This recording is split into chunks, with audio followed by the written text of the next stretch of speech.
Hello and welcome to episode 87 of Bearded Banter, the gaming podcast where, boys, it's finally happened. We're back, baby. Let's go. Back from the dead once again for like the third time or whatever in the history of the show. I don't fucking know at this point. I'm your host, Shane, the Bearded One. With me, as always, is my lovely co-host, Matt Leechenrex. How are you doing today, Matthew? It's good to be back. It really is, isn't it? It is good to be back. I have been pestering this man for 10 billion years. It really has felt like 10 billion years. To where Bearded Banter has been. But now it is back, and I'm very happy. Yeah, I could finally... where else am I going to talk? How else am I going to talk about my Yakuza obsession instead of that is true? Every single fucking podcast? A lot has happened in the downtime since the last episode. Also joining us is a very special guest, our friend from the YouTubes, the Twitters. He's just kind of everywhere. Please welcome Ryan, the NCS Master. Ryan, how you doing? Doing pretty all right. Glad it's Friday. Glad to be able to say I'm almost done with my job right now. So yeah, being able to internship woes. Yeah, but you all probably know me as that one shit poster from the Nintendo community. Yeah, that dude who just posts Nintendo memes and gets a bunch of followers and likes, and I'm totally not jealous anytime we bring it up. No, not me. I still can't fucking believe. I mean, good for you, first off. I'm happy for how much traction your stuff gets, but also I can't believe I can't believe the one tweet I've posted in like the 10 years I've been on Twitter was just me trying to emulate what you did, and it got like 16k likes, and then every other tweet from that point on gets bullshit. Yeah, that's what happens. One tweet blows up, goes viral, and then nothing else. And then no one gives a shit. You just kind of got to roll with that formula for a little bit. Then once you hit a certain point, you can kind of post what you want, and it'll get decent traction. And the only one that like the one that Shane posted was just one about making fun of Jeff Keighley at the Game Awards. Yeah, maybe you know what? Maybe I should just make fun of Jeff Keighley more. Maybe that's the trend. I should. Making fun of Jeff Keighley is instant retweet karma because everybody agrees with you. Yeah, pretty much. No one can deny it. Dude, that Kung Fu... Oh, sorry, go ahead. No, it's the Kung Fu Panda thing was so stupid. I agree. Yeah, that nearly made me burst out laughing in the middle of work when I saw fucking it. Matt said the same thing. He commented on that like, I'm at work. Can you shut up? I was like, yeah, I literally saw it on my on my shift. And I literally saw it on my shift, and I could not fucking focus for the rest of my shift. Yeah. I was like, stop this! Why did you post this? But everyone, welcome back to Bearded Banter. As you can see, fancy new format. We all got webcams, a little more professional this time around. Maybe a little more personable, too. A little more visually interesting for all you watching on YouTube. If you don't know how this works and you don't know our format, I don't blame you, frankly, because fun fact, I checked yesterday, the last episode of Banter was uploaded 3 years ago, so we're a little rusty here, but it's fine. Don't worry about it. Was it pre-COVID? No, it was during COVID. It was like the beginning of COVID. It was April 2020 was the last episode. So it was literally the apex of COVID. Yeah, pretty much. We can blame COVID for the shelving of Banter and not my laziness. Damn you, COVID! The podcast was hampered by COVID, a thing that wasn't going to be hampered by it to begin with. Yep, exactly. So if you don't know, if you don't know our format, we start off every episode with some general discussion, talk about what the group has been playing in the recent weeks, wrap that up with a discussion question of the week that I will pose to you guys, and then we will go right into the news. News is up and down this week. A lot of industry stories, frankly, a lot of live services getting canned, a lot of doomsday prepping for the industry. But then the Nintendo Direct happened, so, ended the week off with a high note. So, with that said, I think we can go right into our general discussion where we talk about what we've been playing lately. Who wants to start things off? You want me to go first? Fuck you, Matt. I'm picking you. I was drinking. Okay. What have I been playing recently? Well, the last podcast was, as you said, 3 years ago. And and as you've mentioned, a lot of shit has changed. Because about a year after, like 2 years ago, I believe. I'm pretty sure. Yeah, it was sometime in 21. Yeah. Yeah, about 2 years ago. I decided that for whatever reason, I was going to play through all the Yakuza games within the year. My New Year's resolution was I was going to beat every single Yakuza game available on PC. So any day, so no Dead Soul, like no Dead Souls, no Kensen, no Ishin, no blah blah blah blah. Within the year, and I did that. I actually did that. I think I did it like literally like last minute. Like I beat Like a Dragon like on like December 31st. Like it was cutting it close. It was like down to the money. But like I was able to do it, which was the best decision I ever made in my life, because that series has literally changed me for the worse, because I can't stop thinking about it ever. Yeah. And now I compare every game I play to it now. Is this as good as Yakuza 0? Is this as good as Yakuza? Would my time be better spent playing this, or try to 100% Kiwami 2? Turns out, just put me on Forza and I'll just play that, because that's fair enough. Yeah, I have noticed you've been kind of on the Forza wagon the last few nights. Horizon. I don't know how long that's gonna last. Probably, but I mainly because Forza. Like I've noticed that it's a good game to play when you're stressed the fuck out, and I've been very stressed recently for a bunch of reasons. So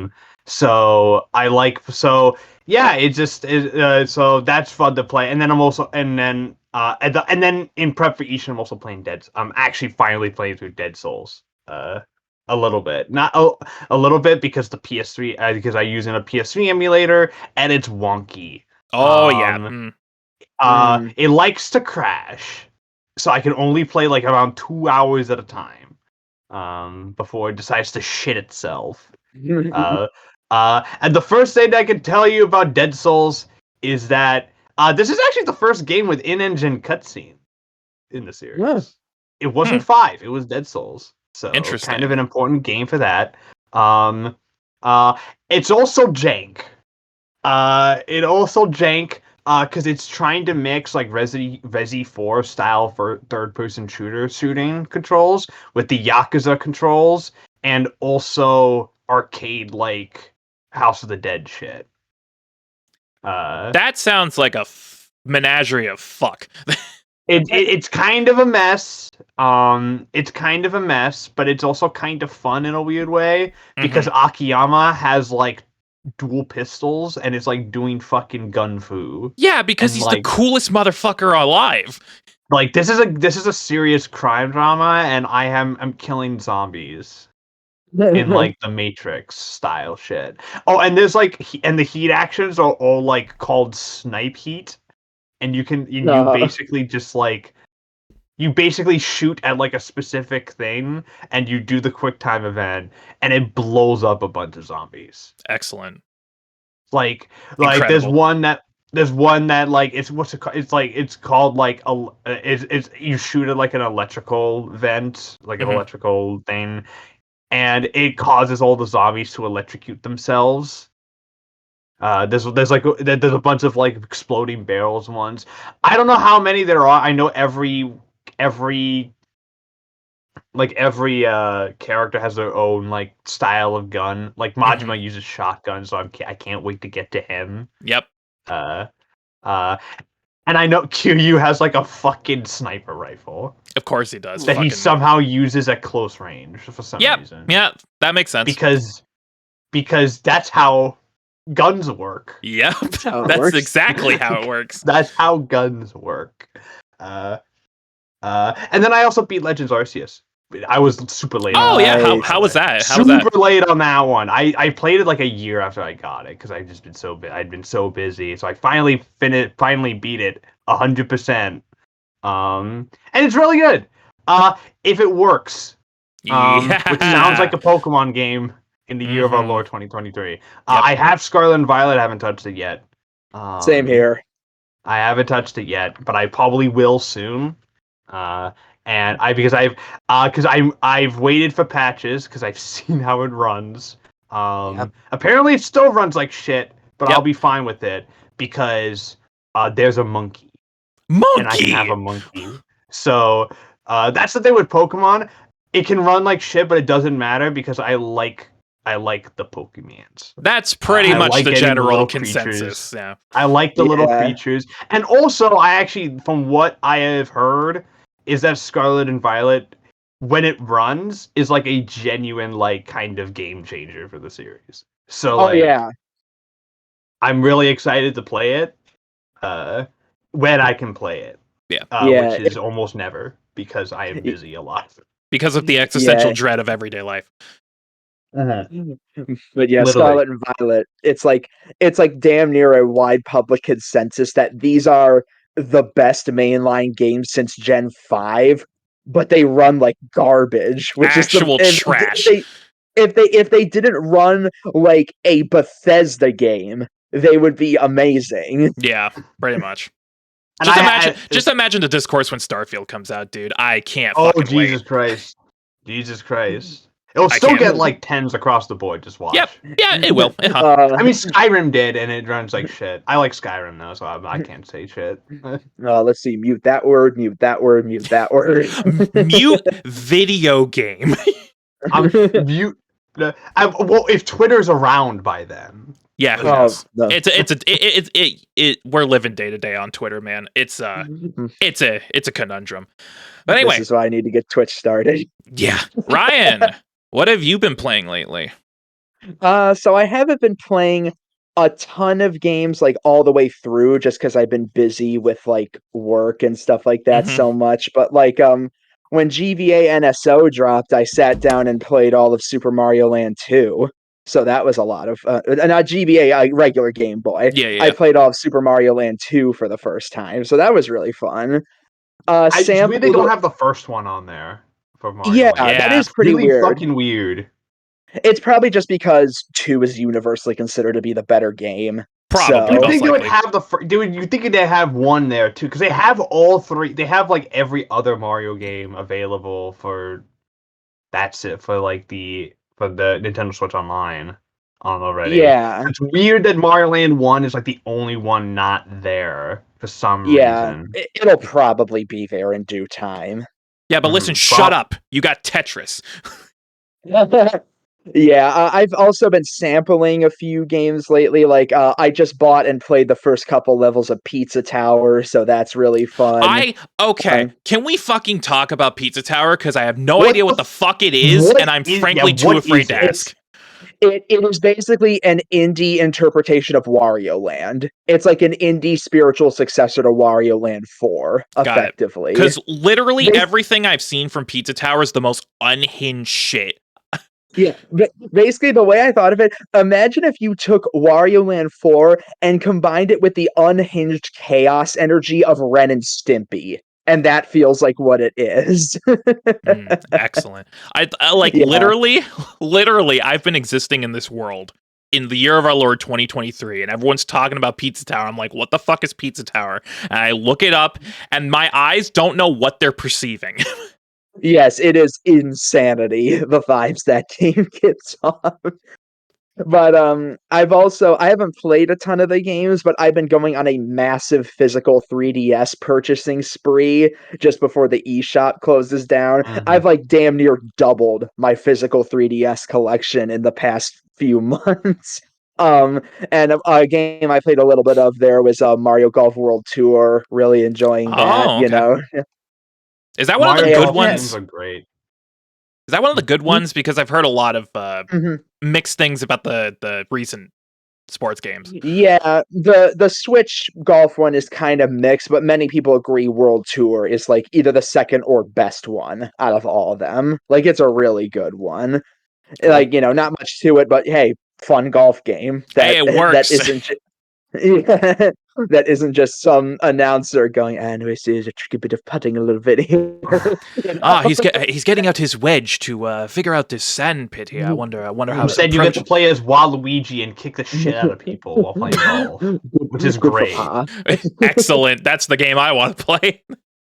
The one game I've been meaning to sit down and really play next is Fire Emblem Engage. I've played like the first couple chapters of that, and that's a lot of fun. I'm a pretty big Fire Emblem fan, so I've been really wanting to get into Engage. Just work, not a lot of time to to play it, but really looking forward to getting that and playing Fire Emblem 7 once that comes to GBA. Oh yeah, I remember playing that back in the day. I'm big into Fire Emblem, which is weird because I haven't played Fire Emblem in a very long time. The last one I remember actually playing was Awakening.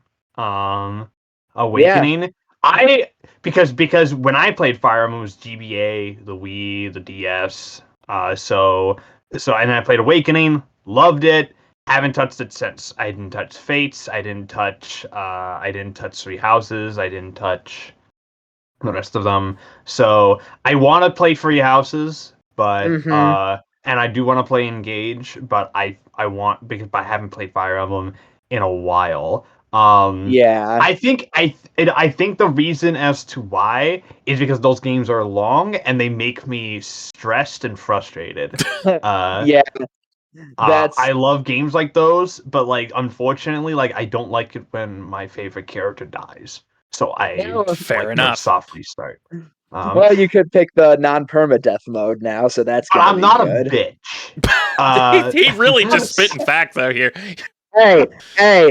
I play on the non-permadeath mode, and I like feeling stressed. I like being anxious. Thank you very much. But yeah, that's gonna be a lot of fun. I actually haven't played Three Houses yet either. I have it. It's just because for me, it's like I feel like if I only play one path, I won't have played the full extent of the game. But I know playing all the paths is gonna take forever. Oh yeah, well because there's one path in the game. You have to beat the other three. You have to play the game 4 times in order to get everything. And that's a Nier Automata thing. And when you realize just how long those games are, that's fucking 200 hours. Yeah, so a long time. It's a long game. Just a quick search on how long to beat. Main story for Three Houses 50 hours. Main plus extras 75. Completionist 208. Yeah, exactly, because you have to beat it 3 times. Yeah, exactly. 4 times. And I think one of the paths has actually 2 endings as well. Something like that. Yeah. It's one of them. I don't know which one. I haven't played it. So I want to. I think the big thing stopping me from playing a lot of these Switch games is because they're all $80. Yep. So and they Nintendo premium pricing, baby. I hate it. I hate it here. Which makes Prime Remastered stick out all that much more because they actually it's still 50. It's still 50, cheap. But they could have easily made that full price, and you know it. So they actually showed restraint. Which is uncharacteristic for Nintendo, yeah. Now, Prime 4, when that hits, is going to be $100. That's going to be, maybe, pretty much. Because by the time it comes out, prices will have gone up at this point. Well, with the whole $70 thing, they said they aren't going to be making that a regular thing, at least as of now. And people have even seen Pikmin 4, probably the next big game they put out immediately after Tears of the Kingdom. Pikmin 4 is still only $60 US. So it's gonna be $79.99 here. Yeah, it's gonna be $80 here. So same price as usual because Canadian. Yeah, a lot of people think Tears of the Kingdom is only getting that price hike because the size of the game, they needed to use bigger size cartridges for it, so they bumped the price up for that. And also because it's going to make a lot of money. So many of those dollary dues. It's gonna sell 30 million copies. It's going to it's going to sell 30 million copies and win Game of the Year. Yeah. That's what's going to happen. I don't know. Game of the Year this year is going to be loaded. It's going to be Zelda. No, I don't know. called Elden Ring back last year when that happened, and it happened. I'm good at calling this stuff. Well, because Elden Ring was the most obvious Game of the Year win ever. Literally, its only competition was God of War Ragnarok. That was the only other thing that had any. What else does Zelda have this year? Spider-Man 2, Final Fantasy 16. If Spider-Man comes out this year, we don't have confirmation on that. I think Sony did list something that was still going to be this year. They want it out by then, but that doesn't. There has no set release date right now. It's they just said fall, but that could easily change. Yeah, it's quarter 4 right now, and it's fall, which means that it could. If it releases too late, it might not even qualify. Yeah, I'm assuming if it does Unless release, they're gonna do like a Ragnarok where like it comes out literally like 2 days before the Game Awards, so it still gets nominated for everything. That's exactly what I was gonna say. Yeah, so technically qualifies, which could absolutely happen. We got that. So. FF16, RE4 remake. What else? I can't see the RE4 remake competing against it. I still question the need for that one, frankly. Yeah, it looks great. I think it looks great. It looks great, but RE4, there's a reason why it hasn't been remade. That shit still holds up. Yeah, I will say it's still polished. Yeah, RE4 didn't need it, but it's clear they're not half-assing it either, which I think is good. Yeah. Yeah. And I mean, I'm trying to think what else would be Game of the Year this year. Potentially FF7 Rebirth, if that comes out this year. That's not coming out this year. It's either going to be super late, like December, or it's coming out in like February 24. Yeah. I could see FF16 giving like a run for its money if it's not divisive. Because Final Fantasy has been divisive for a very long time when it comes to titles. Now, you say that, but I may remind you, The Last of Us 2 won Game of the Year. Yeah. So divisiveness really was divisive among like morons. So like it's one of those things. So like I'm talking like FF15, where like FF15 was like divisive among like it was divisive because like people didn't like the weird shift to action RPG for whatever reason. For whatever reason, I loved FF15. I think those people were smoking some shit, frankly. But whatever, I get it. Like action RPGs aren't for everybody. It's like why Xenoblade was never gonna win Game of the Year last year. Yeah, because action RPGs aren't someone's thing. And Elden Ring won because Elden Ring is FromSoft. Because the industry has a hard-on for FromSoft, which, quite frankly, I don't understand. Armored Core 6 for Game of the Year. I'm just calling it right now. That would be inspired, honestly. I would be so down for that. My pick for what I'm hoping for is Chaos, and Pikmin 4 wins Game of the Year. Hell yeah! Let's go. That would be objectively the funniest thing to happen. Objectively I always go objectively funniest. Like last year, I was kind of rooting for Stray to win. Not because it deserves it, but because it would be objectively the funniest one to have won. Yeah, if the fucking cat game beat out Elden Ring and God of War, the fucking cat game. It would have been objectively hilarious. So funny. I would have laughed. I would be like, yes. It wasn't even nominated, but in my heart of heart, Live Alive was Game of the Year. That game was just amazing. Like God tier levels. I have a copy on my shelf and I haven't played it yet because I am a bad gamer. Yeah. But anyway, anything else you've been playing recently, Ryan? Oh yeah. Remember when we were talking about that? Just what happens. I want to play the Dead Space remake. I got that. That looks phenomenal. I want to play it so bad. It looks so good. Especially after Callisto Protocol disappointed me. Ooh, was made. I have because I love the original Dead Space. I think it's like one of the best horror games ever made. I love that game. So I'm so happy it's getting like a full blown like from the ground up remake. Especially since the sequels veered away from what I liked about them. Even 2. I know 2 is loved and I like 2 well enough. But like something about the first game's like claustrophobia, that like nastiness that was never replicated in future games. And I'm hoping that, and I've seen some of the stuff in this game. I'm like, oh, it's so gnarly. It's so disgusting. Yeah. I love it. You just but peel the skin off the shit. That's disgusting. I love it. But I think the last big game I really sat down and beat all the way through was you guys might have seen me talk about it on Twitter, Chained Echoes. You've been hyping this game up, man. Yes. That game is amazing. It is like if you took a SNES era RPG through a time warp to today and gave it modern implementations and gameplay improvements. Is that game on Game Pass? Actually, it is on Game Pass. It is. It's like check it out. It's like if Chrono Trigger and Final Fantasy VI had a baby. And say less. Say less. I'm already downloading it. Final Fantasy VI, best RPG ever made.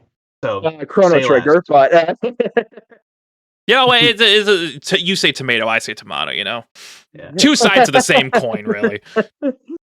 Yeah, true. But that game, I love the pixel art in it. The music is great. I really like the story and characters. Like there was like a number of twists in that game I genuinely did not see coming and thought it was really, really good. Like that was legit like top 5 games of the year for me last year. It was like, and it came out of nowhere for me too, because like I found later it had a Kickstarter that like back in like 2019 that I didn't know about. So I just saw it on the eShop and I was like, yeah, I'll give it a shot. And I was like, oh my god, this is amazing.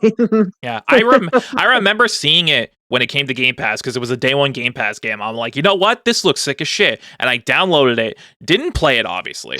But then I saw all the buzz it was getting on Twitter. And I'm like, oh, okay. So this is one to look out for. This is one to put on the list. Oh, yeah. You should play it on stream.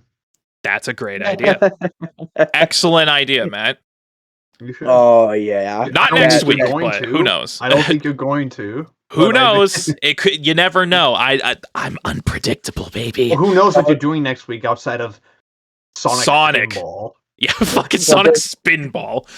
If there's any RPG I want to see you play on stream, it's Live Alive, because there are some things that happen in that game that I want to see you react to. Yeah, Will he play Ishin on stream on the Friday fun days? It comes in on time.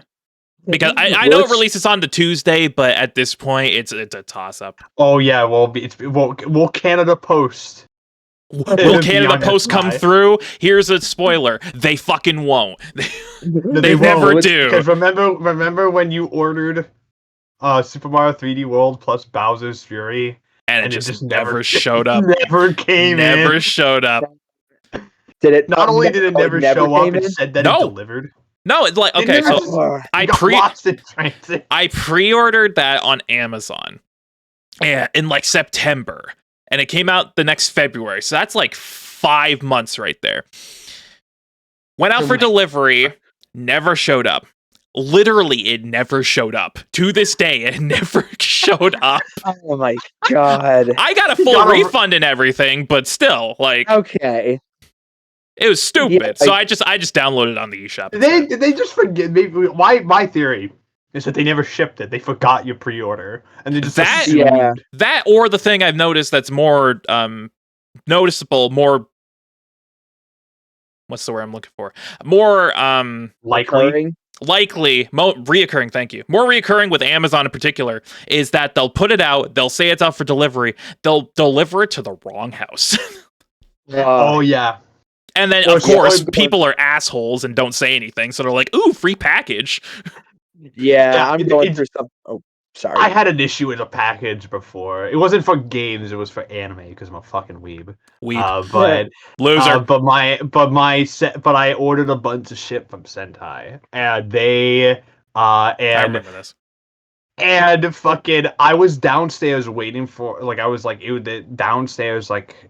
it was like around noon because I knew my package was gonna come around 2. 3 o'clock hits. I look out to, okay, my package is not there, but I see shit in like my mailbox, so I go get it. One of them is a slip. The fucking Canada Post dude fucking literally came to my house, didn't knock, just put the slip in and said, "You weren't there to pick up your package." Same shit happened to me when I ordered. And I'm like, are you fucking shitting me? When I ordered the How did it Hollow Knight go? Collector's Edition off Fangamer, same shit happened to me. They literally walked up to my door, didn't knock, didn't ring the doorbell, anything, put the slip on the door, was like, "You weren't here, you gotta go pick it up at the post office now." I'm like, what the fuck are you talking about? I had to pay money to Is it. that- Yeah, I had to pay deposits on the damn thing too.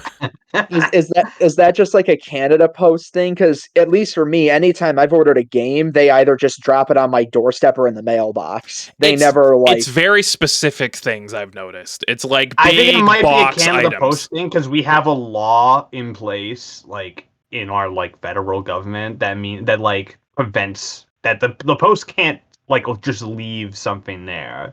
Like Canada can't leave something there. Like it's mainly for privacy laws. Because in Canada, if you read someone else's mail without their permission, you can go to jail for a couple of years. So yeah, they were pretty strict about this kind of shit. Which admittedly is kind of good because if you're just not there, you can just go pick up your package later or whatever. It's just annoying. It's just annoying because it's like, okay, now I have to get out of my fucking house, go to get the thing that I wanted at my house to begin with, and then walk back. It literally wasted like an hour of my life. Like, there's zero reason as to why that should have happened. Yeah. I'm going through package troubles right now with eBay because I've been ordering most of my 3DS games off of eBay because, they're not regularly sold much at normal retailers anymore. And like 90% of them have come fine. I ordered Bravely Second on the 25th of January. It still says it's not even in transit yet. Yeah. And I don't get it because like all my other packages from eBay have come in like timely manners, give a delay or two of a day. This thing's just taken forever. It said it was supposed to come on the 30th, and that was like almost 2 weeks ago. Definitely talk to the distributor, like whoever's like giving it, like who's selling it, like give them a message, be like, "Hey, where the fuck's my shit?" Yeah, because I paid money for this. Yeah, because a tracking number is provided, and it says the shipping label was created. But that was the last. I hate that shit so much. The shipping label, he just hasn't shipped it yet. That's basically what it is. Dude just hasn't shipped it for whatever reason. He has the label, he has it ready to go, he just hasn't done it. Maybe I'll message. Yeah, I'll try messaging. Definitely message them, because at that point, it's like, where the fuck is my game? And if you're not going to give it to me, give me my money back. Give me my money. Yeah, because this isn't someone who is like it's not a nobody. Like they have like over nearly 30,000 reviews, and they're basically all positive. So this isn't like. Something's up then. I have noticed before we move on. I have noticed in those situations where it's just shipping label created and no other updates that either he legit has not shipped it out yet, or for whatever reason the tracking is not being updated and it's out in transit somewhere. It'll just show up when you least expect it. Yeah, but I think if the latter was the case, it would have appeared by now. Because again, I ordered it on the 25th of January. It's now the 10th of February. Who knows? Who fucking knows? Anyway, in terms of what I have been playing with the Vidjamit games, not a whole lot. I got like 3 major things to talk about, 2 of which I literally just started this morning. So, the big one for me though is the recent shadow drop from our good friends at Xbox, Hi-Fi Rush, because holy shit, I need to play that. Me too. Tuning into the developer direct, I was not expecting Tango Gameworks of all people to shadow drop the most Shane game ever made, but that's the world we live in now. I remember seeing that trailer when they first unveiled it. I'm like, what the fuck is this? It looks sick as hell. This looks like it was literally tailor-made for me. And these are the people who made fucking Evil Within and Ghostwire Tokyo. It's such a 180 from the types of games this studio makes. And I think it was all the better for it, because this is one of the most exciting game launches in recent memory. I'd say in years, honestly, because Twitter was on fire the week this thing dropped. Like, you couldn't go a day on Twitter, at least on my timeline, without seeing something Hi-Fi Rush. It was trending for a week straight. It was in the top 5 global sales on Steam. Like, this thing took off. It hit the ground running, and it just went with it. And I think it's because the game speaks for itself. Because I played it, and I've pretty much beaten it.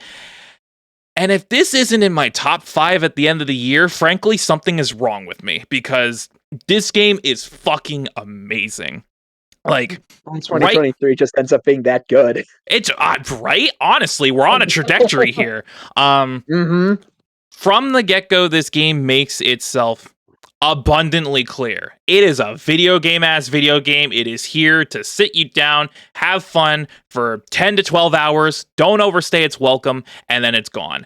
And frankly, that is so goddamn refreshing, especially since this is being released by both a AAA studio and publisher, and it was released for half price.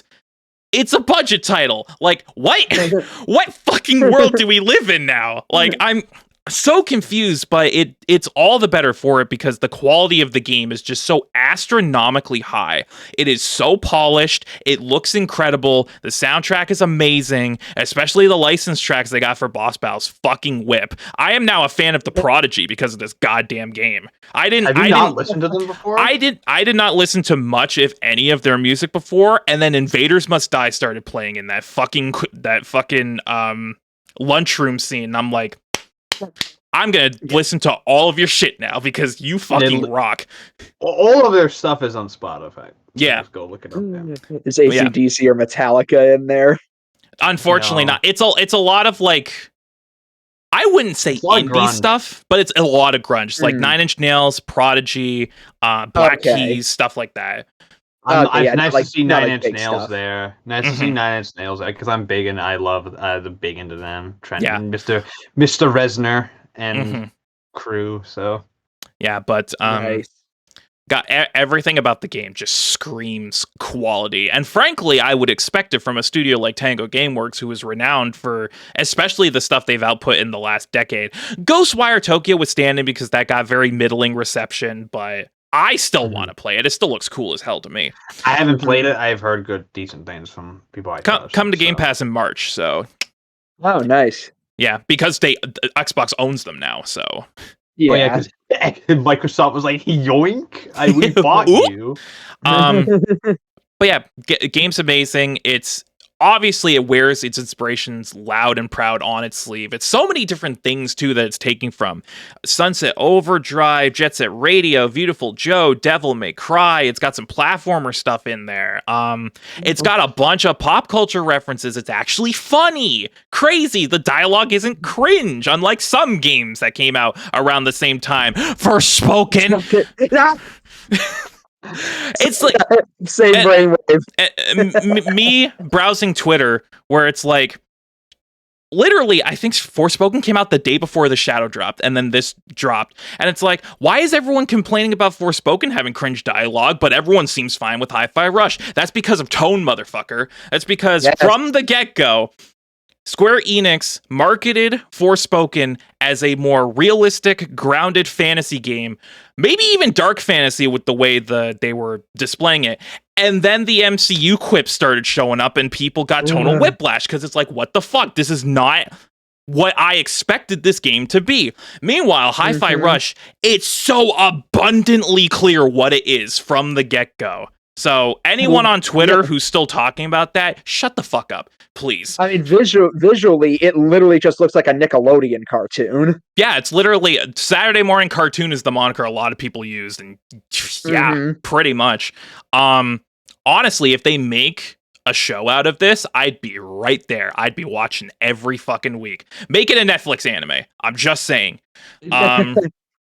But yeah, it's now that you said it, they probably will because they're in desperate need of content. Yes, so, especially everything. Yeah, remember when they said they were gonna do a Devil May Cry anime? Where is that? Where is that? It's probably on the way because isn't it being done by the same people who are doing Castlevania 8 years ago? It was like in Yeah. 2017 they announced it. There's been nothing since. Yeah, it is the same guy who did Castlevania. Yeah. Okay, yeah. So, and they probably are trying to juggle both that and Castlevania Nocturne because we're also getting a sequel to that with Richter. So they're probably trying to pull double duty. Yeah, and also trying to balance stopping people from logging into their own Netflix accounts. Yeah. Oh, fun. Especially on the verge too of their most expensive show ever about to come out too, which is live action One Piece. Which by the way God. costs $450 million to make. I have absolutely no idea how some people have any faith in that. Like, because Oda is Oda's the showrunner. I mean, that's why Oda himself is showrunning. So like, to me, it's just like if they couldn't make a show like Cowboy Bebop work in live action, when in all honesty, that's probably one of the anime that could work in live action the best. How is a weird, wacky show like One Piece supposed to work in live action under Netflix's tutelage? I think the difference is that the people here seem to actually give a shit.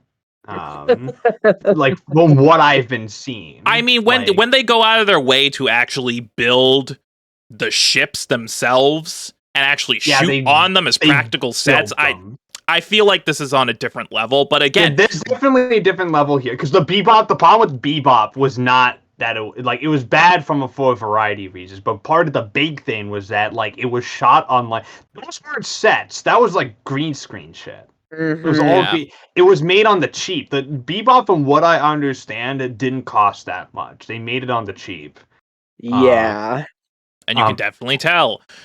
And you can definitely tell. This costs like $400 million to make because one, stuff made about like fucking naval shit is expensive.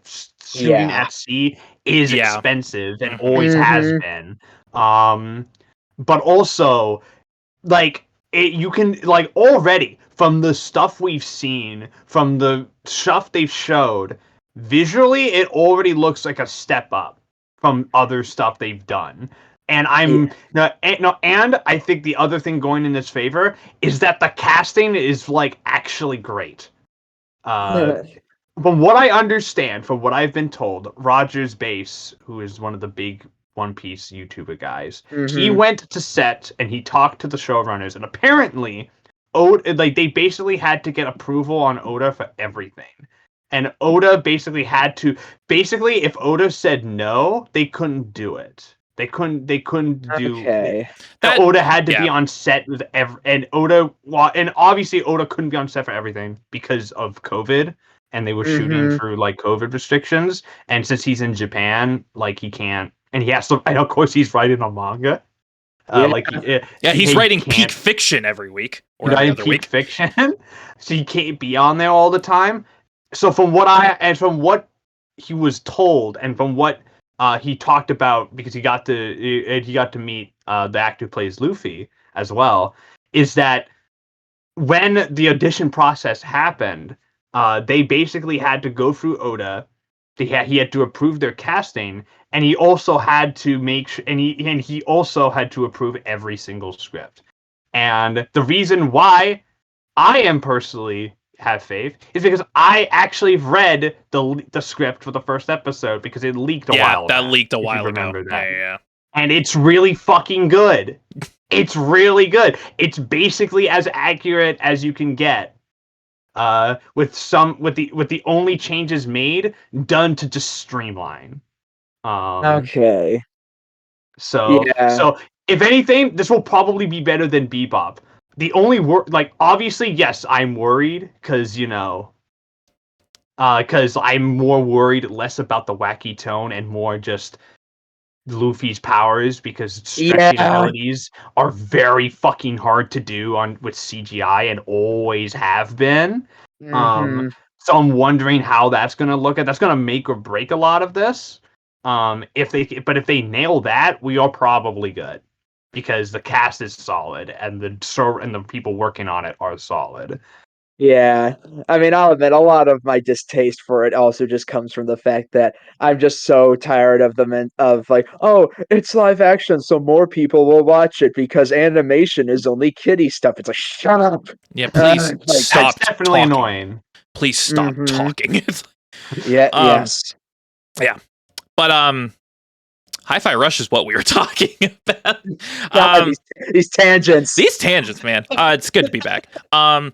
But yeah, Hi-Fi Rush, incredible. If you like action games of any kind, if you like cheery, upbeat games with really bright, colorful visuals, if you like platformers, give this game a shot. It's on Game Pass, so you can download and play it through there. But also, if it looks like your thing, don't be afraid to buy it because it's only $30. Oh, so.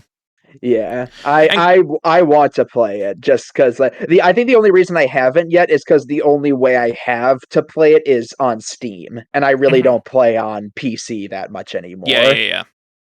Like if this was on Switch, I probably would have bought it day one or something. Yeah. Unfortunately, I don't see it being ported to anything because it's Xbox first party. But who knows? They've made deals with Nintendo before, so yeah, we'll see where that goes. It's probably only a matter of time till I get a Series X, so I'll probably get it eventually.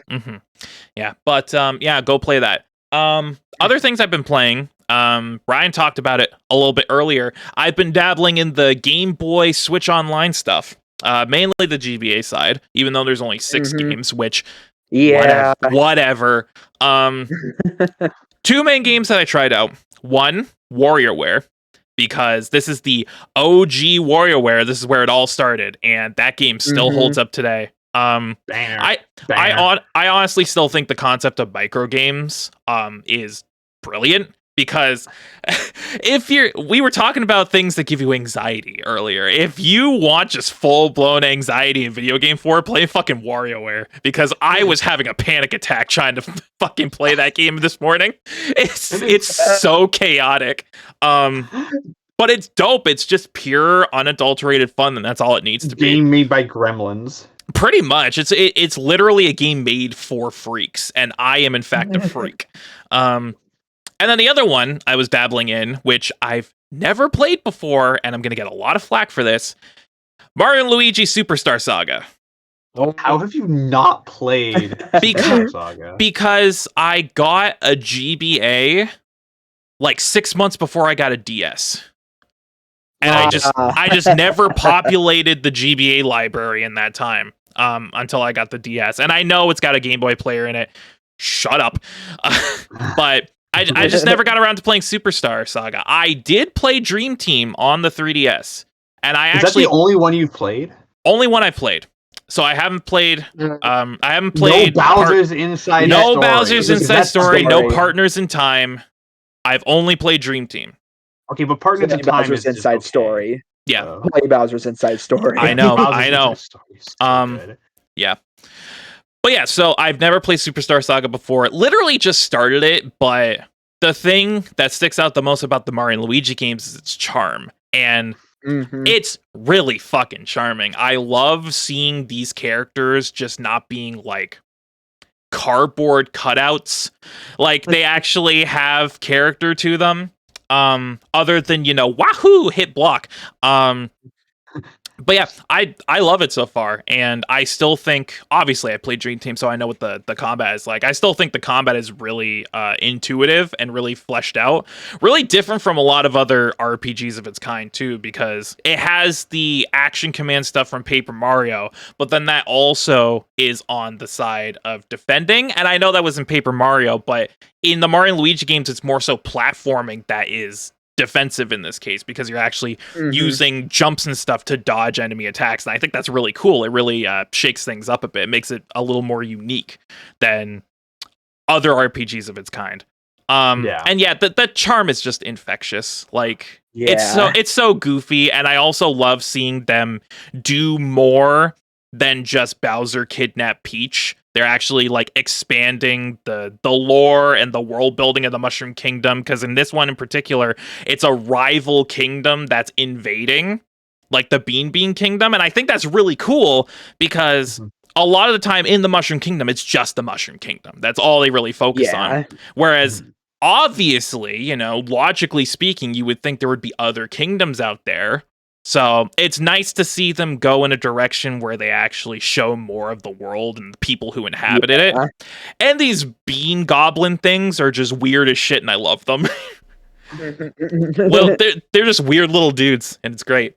The story of the game is really good. That's what's really impressive to me, is that the Mario Luigi games have really good stories. Honestly. Yeah, I'm so excited to see more of what comes to GBA NSO. Put Sonic Advance on there, please, for the love of God.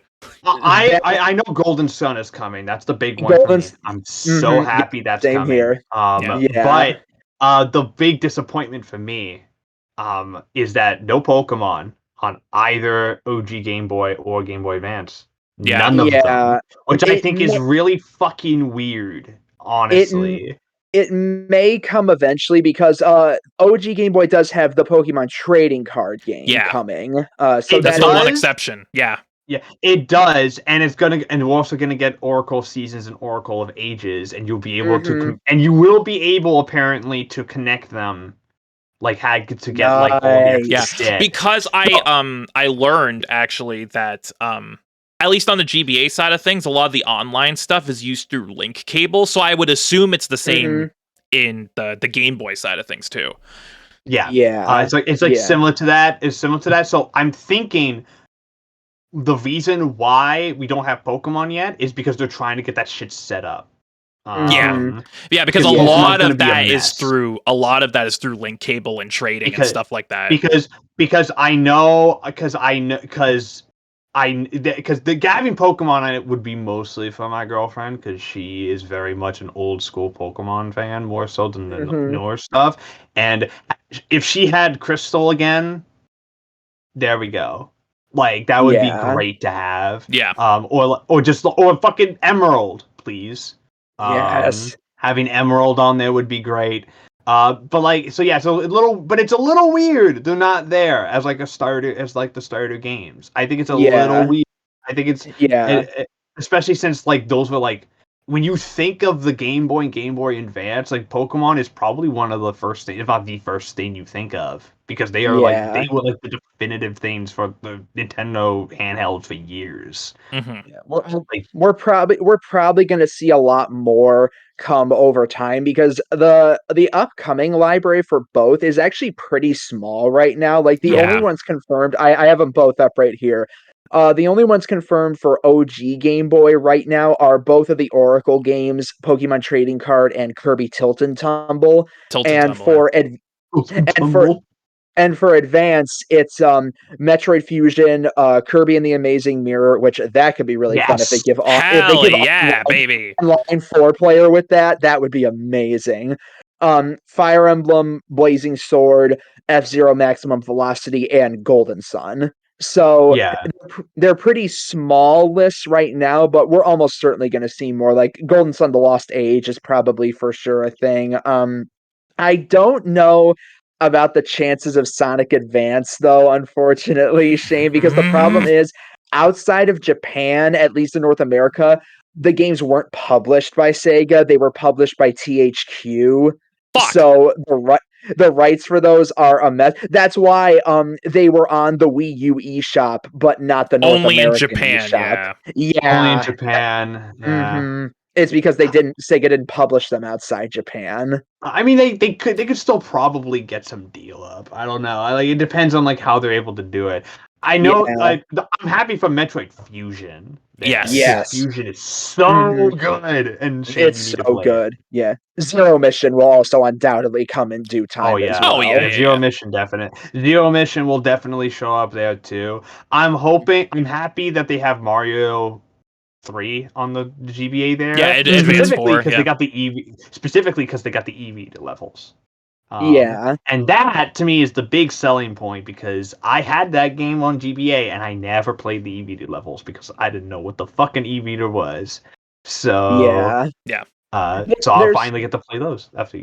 Yeah, like, there's some third party ones we probably won't see just because they've already been released. Like we probably won't see the Mega Man Zero Battle Network or the Castlevania those are getting games re-released anyways. So yeah, exactly. those are already in pre-existing collections, so that's fine. But yeah, I'm looking through a list of like great GBA games, and there's definitely some here that would be a lot of fun. Wario Land 4, that's probably going to be there. I had that card. Happening. I had that card as a kid. I fucking love that game.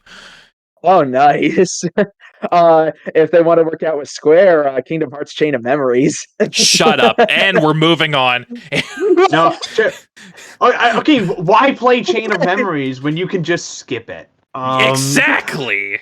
Or play the PS2 version, which is the better version anyways. But it's still dog shit.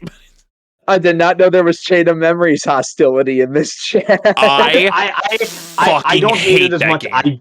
I don't hate it as much as Shane. I just like making fun of Kingdom Hearts because I'm a Kingdom Hearts fan, and nobody hates Kingdom Hearts like Kingdom Hearts fans. Sonic fans it's just Sonic fans. No one hates Sonic more than Sonic fans. Sonic fans hate themselves so much, and also they can't read. So. Oh yeah, I can't confirm because I've seen Shane try to read. Yep. So they share a kinship with anime fans. I see. Yep. But that's all I've been playing lately. However, before we started recording, I got me a little Amazon package with some goodies in here. So these are probably I'm just gonna go over them real quick. It's only 2, but I will most likely be talking about these on the next podcast. So the one I got is a newly released game covering an anime series we just talked about. It's One Piece Odyssey, baby. Oh, nice. I've heard pretty good things about this game, and especially since the last big One Piece game before this was World Seeker, and I was pretty hit or miss on World Seeker. To get a traditional JRPG out of this franchise, I think is going to be dope, and I've heard pretty good things about this, so I'm excited. Yeah, I've heard. Apparently the story is not great, but then who cares? Who you get cares? to play as Luffy and you can fucking punch. You can do Snake Man in it, so immediately. Yes, so immediately I'm going to. Remember when they did Snake Man in Stampede for like 2 minutes or like 30 seconds? Stop reminding me of my pain. I love Snake Man so much. He was so excited to see Snake Man in that movie because he found out it was, and he was only in it for like 30 seconds. A buddy of mine really likes Odyssey, but he absolutely despises World Seeker. Like he says he thinks it's its most hated PS4 game. That's a little harsh because DBZ Kakarot exists. Okay, you're just wrong. Kakarot's so mid. No, you're lucky. You're lucky because I saw your response to Fidel about that one tweet about Kakarot. I was about to put you on blast for that one. Kakarot's mid. Anyway, You're wrong. You know what? I was willing to give it a second chance and go back to it when the next gen version came out, but then that was also busted. So the game just really doesn't want me to like it. Yeah, it was broken. Yeah, the Xbox version specifically, for whatever reason, it just didn't update correctly, so you couldn't fucking play the game. It took them 2 weeks to fix it. Okay. Yeah, because the OG version was fine for me. I think the only issue I ever had when I played that on PS4 was like it crashed on me once, but like that was it. Like it worked perfectly fine otherwise. I was going to go back to it and give it a second shot when the next gen version came out because fancy new bells and whistles. It's finally running at 60 frames, finally. And then they were like, lol, sorry, it doesn't work. We'll get back to when it's fixed, and it took them 3 weeks to fix it. So at this point, I don't care again, unfortunately. The DLC does look really good. Yeah. I'll get to it eventually. Look at this OG Dragon Ball. They're fucking adapting it for the first time in goddamn fucking 30 years. Yeah, finally. That's Dragon Ball. Yeah. But the other game I got here. Yeah. I'm a classic Dragon Ball over Z guy, so that But I love OG Dragon Ball, but I'm Z over OG. Yeah, I can't. Ryan and I have no brain cells, unfortunately. Excuse you, Z is still fantastic. Z is great, listen. but the reason OG is better is because Z has the Boo saga. Hey, I rest my case. Hey, watch your tongue. I love the Boo saga. I love the Boo saga. You know what, Ryan? I'm on your side. I'm a Boo defender, so I will forever state that Goku versus Majin Vegeta is the best shonen rivalry arc ever put in a shonen series. That fight is great. Boo saga just goes on way too long. It can admittedly be a little long. I can agree. But I do love it. But the second game I got here, we also talked about earlier, because Ryan also has it, but hasn't played it yet. Dead Space Remake, baby! Let's go!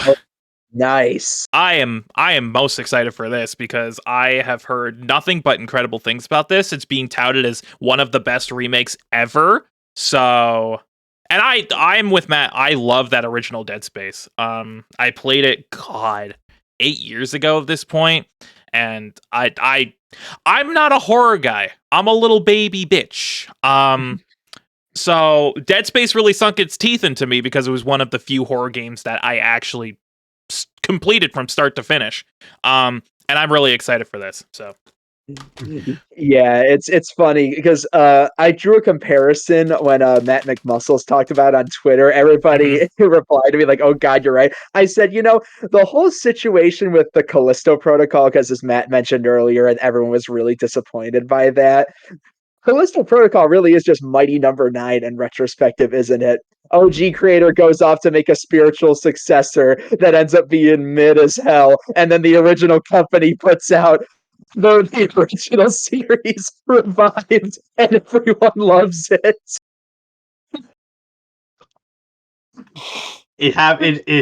Time is a flat circle.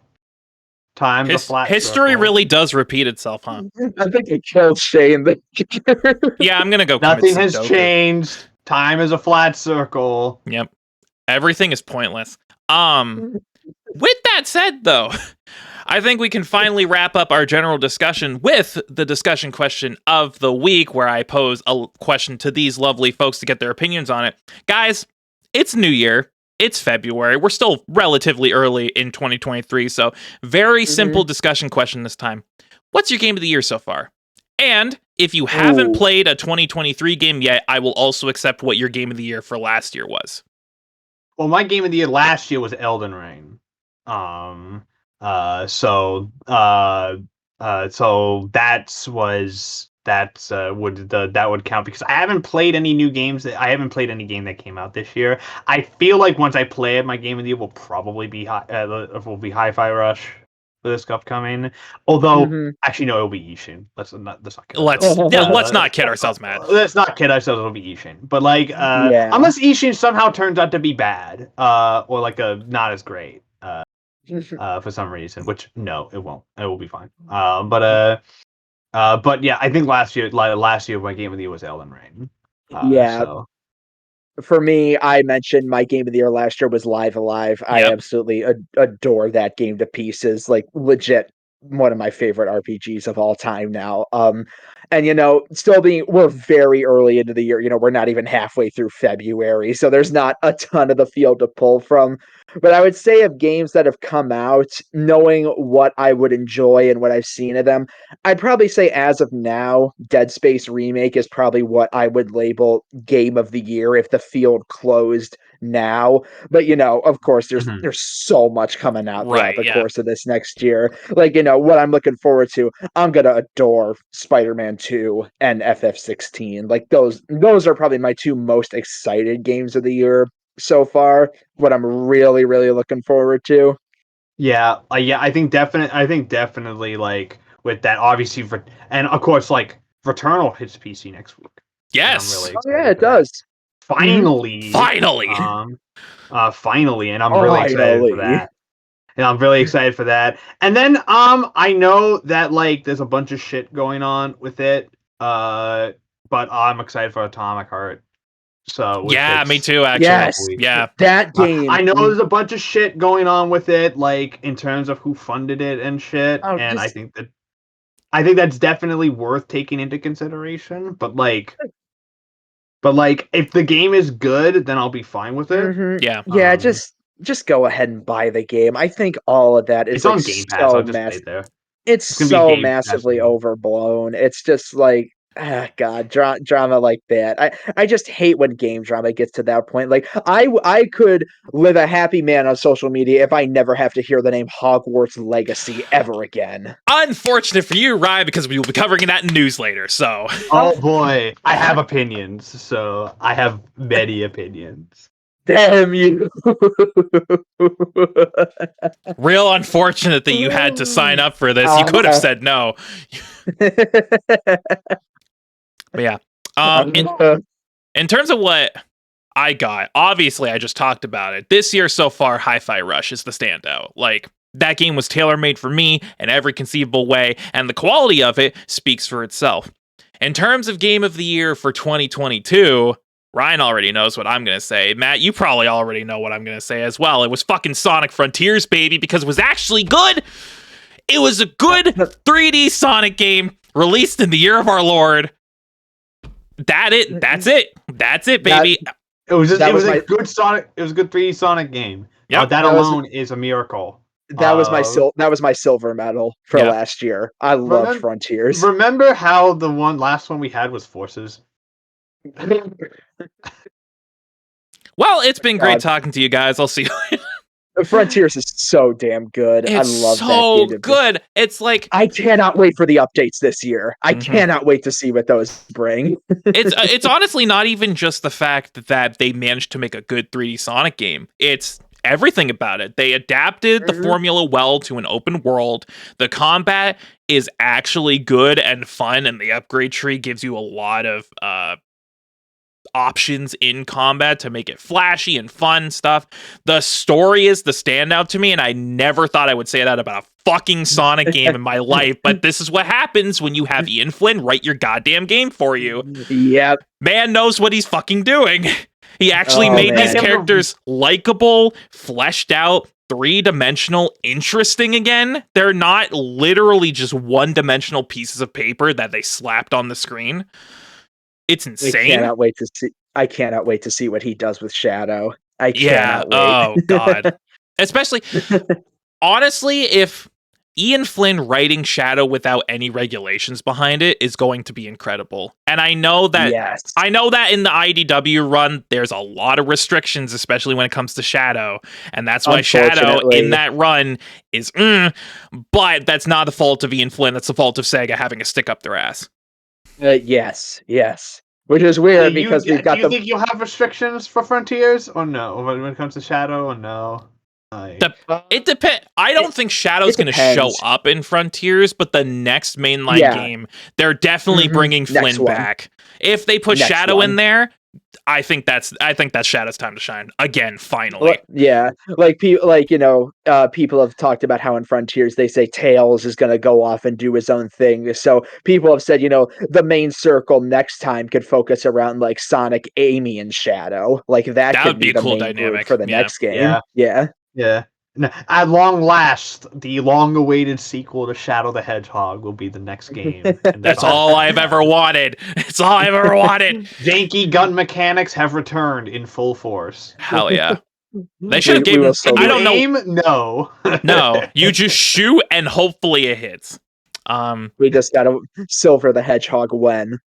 You know what, a Silver the Hedgehog game, if done correctly, could fuck. But the problem is that it won't be good when it inevitably happens. It's unfortunate. I would say, when it comes to Sonic games, you have to come with the disclaimer that like for every good game they put out, they must put out at least 2 garbage ones in order to compensate. I hope, and my last point on this before we move on to news, my hope is that now that they found the formula that works, they have Ian on for writing, Kishimoto's directing, and he's actively listening to feedback all the time, and the fact that Frontier sold, I think all of those combined will show Sega, hey, this is the direction we need to go to keep the brand consistent. And hopefully... fingers crossed, that a Frontier sequel will just be even better. But it's Sega, so that's up in the air. Forces 2.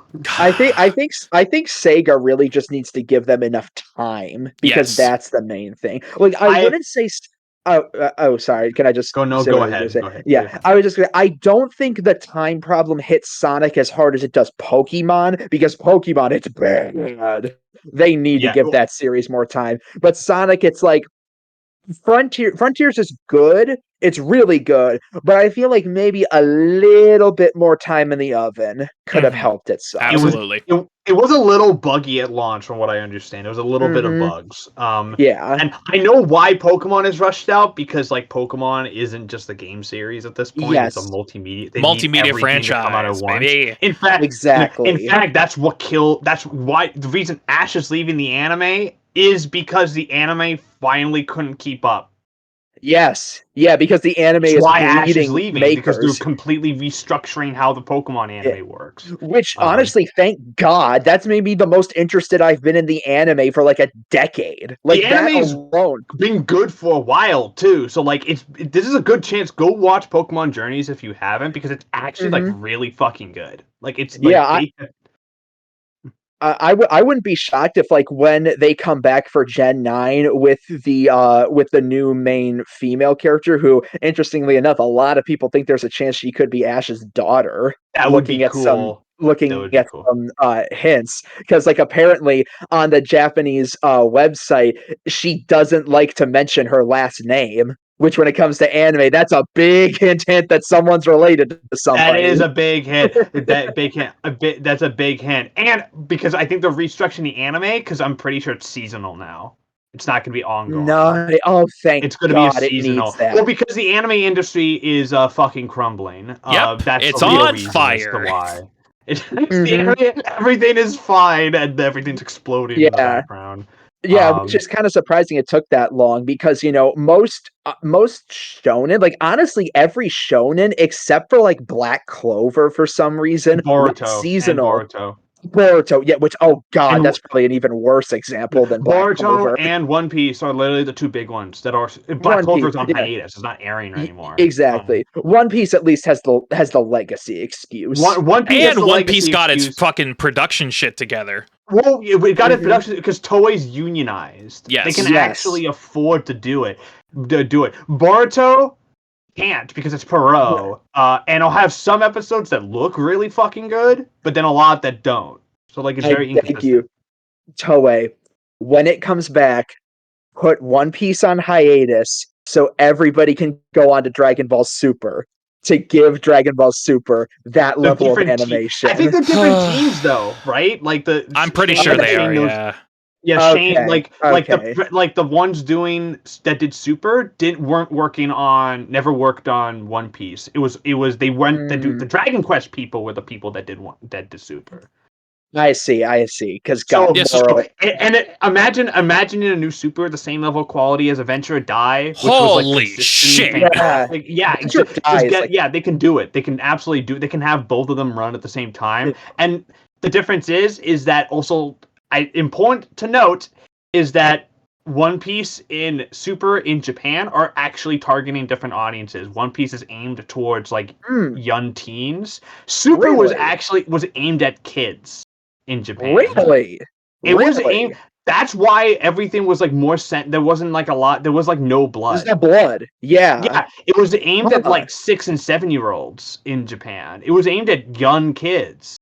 That's now that explains a lot of the story choices as well. Okay, if you think about it.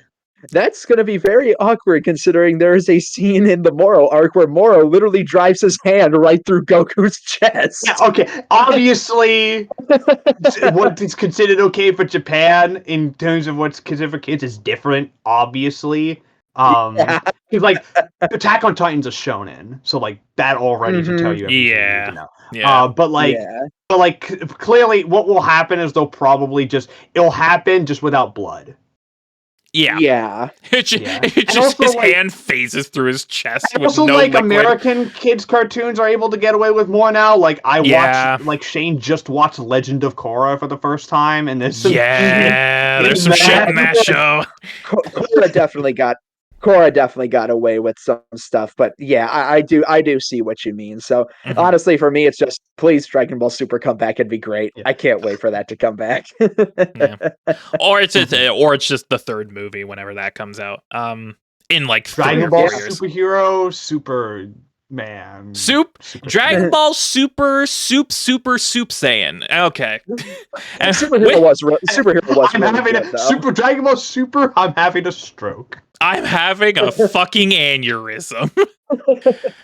But with that said, guys, I think we can finally transition into the news. So let's get right to it. Into the news. Right into the news. 9 stories to cover today. A wide variety of topics as well. We've got live services shutting down. We've got regulatory dispatch between the Sony and Microsoft over the Activision Blizzard deal. We've got Hogwarts Legacy news. We've got the Nintendo Direct. Just a smorgasbord of different topics to cover. Let's start with the sad stuff. Live service games are kind of in a pinch right now, as several games have shut down in the last couple weeks. The latest being, of course, Knockout City, the dodgeball brawler game, formerly a VA but now independent. They announced that Knockout City is closing down in June. Let's read. This article is from a Video Game Chronicle.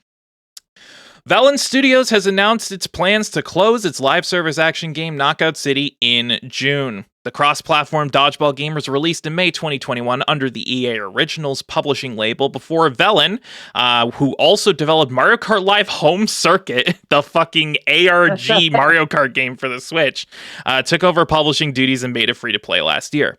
Launching on February 28th, Season 9 of Knockout City will kick off with the release of the game's final planned update. All real money transactions will be removed from the game on this date, and the season will last for 12 weeks until the game servers shut down on June 6th.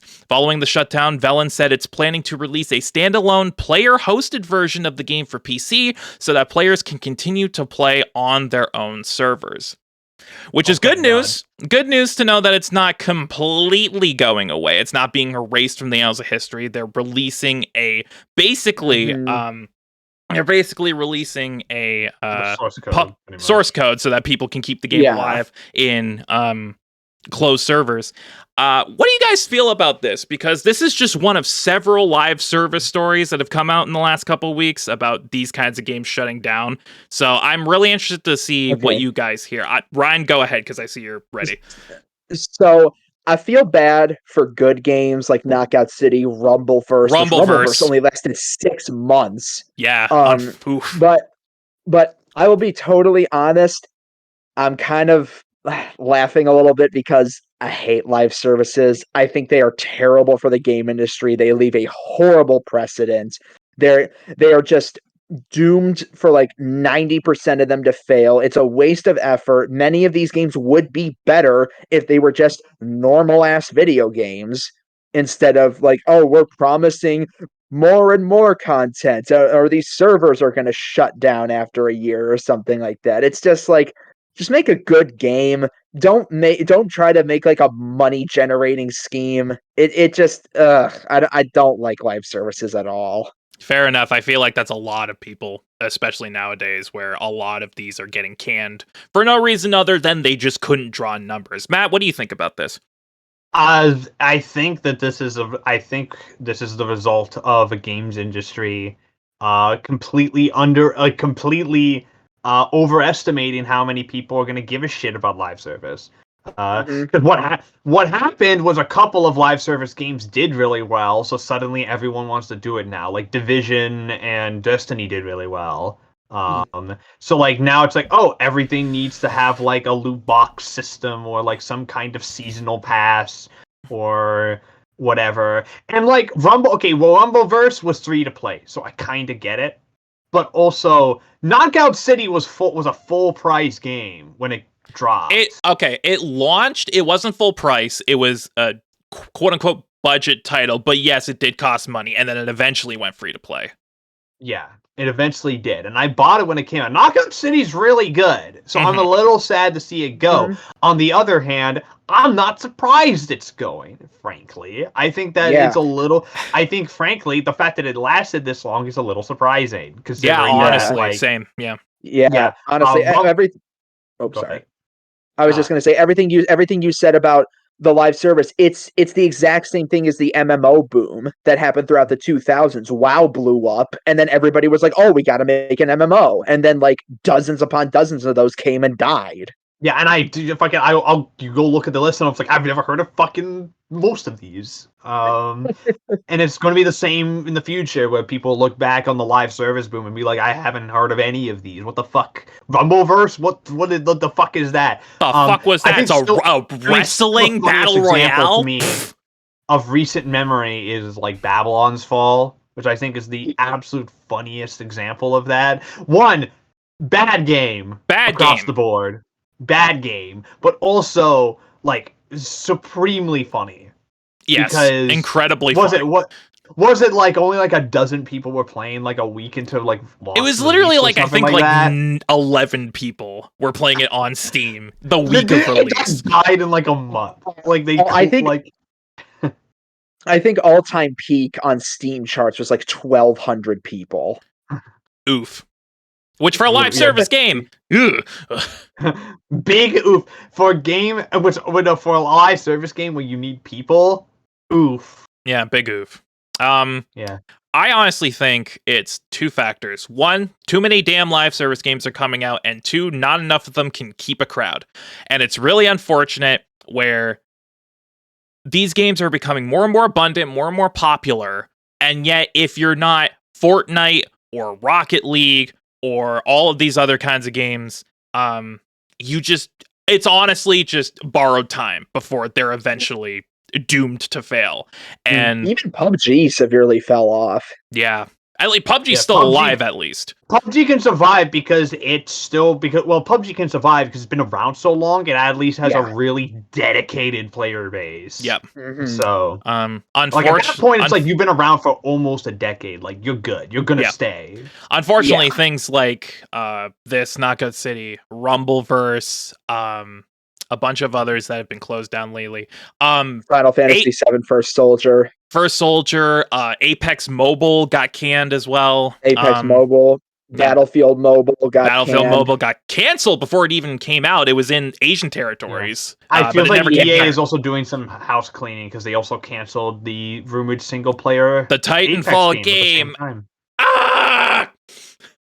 Yeah, you just have to say you're fine when you're not really fine. Yeah. I think it's because EA or the EA. It's weird because EA is about to have a really good year too. So like it's a little Jedi Survivor comes. Actually, you know what? Jedi Survivor, another example of what I was talking about for Game of the Year. Yeah, that game is going to make so much fucking money too for EA. Mm-hmm. So like regardless of quality, Star Wars it pumps money regardless. Mm-hmm. So it doesn't matter. Yeah. It like Jedi Survivor could be bad and will still sell like 15, 20 million copies. Yeah. So like it's going to be fine. So it's weird that EA is canceling all this shit. You'd think that like a single player Apex game would actually sell fucking well. Especially with like I've played Apex. It's a good game. So like a single player with those mechanics would be solid. Or just for the love of God, do Titanfall 3 already. Come on. Unless they want Respawn to be the Star Wars peeps for the rest of the time. It's unfortunate. Which is very likely because they're working on 3 of them. Yeah, which I mean, I wouldn't necessarily complain about because, Fallen Order is a great game, which is why I have no doubts about Jedi Survivor. Yeah. Yep. But it's just like... It's a little disappointing to see like a developer become an IP factory. Yep. Yeah, it's just Titanfall 2 was so good. And Titanfall 3, please.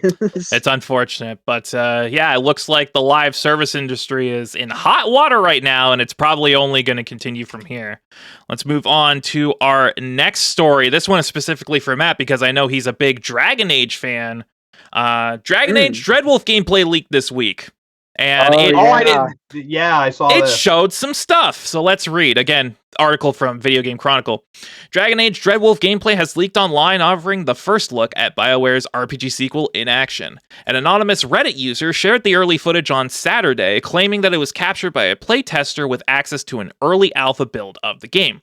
While the user did not share the entire gameplay video, they did publish screen captures and a description of what it allegedly follows.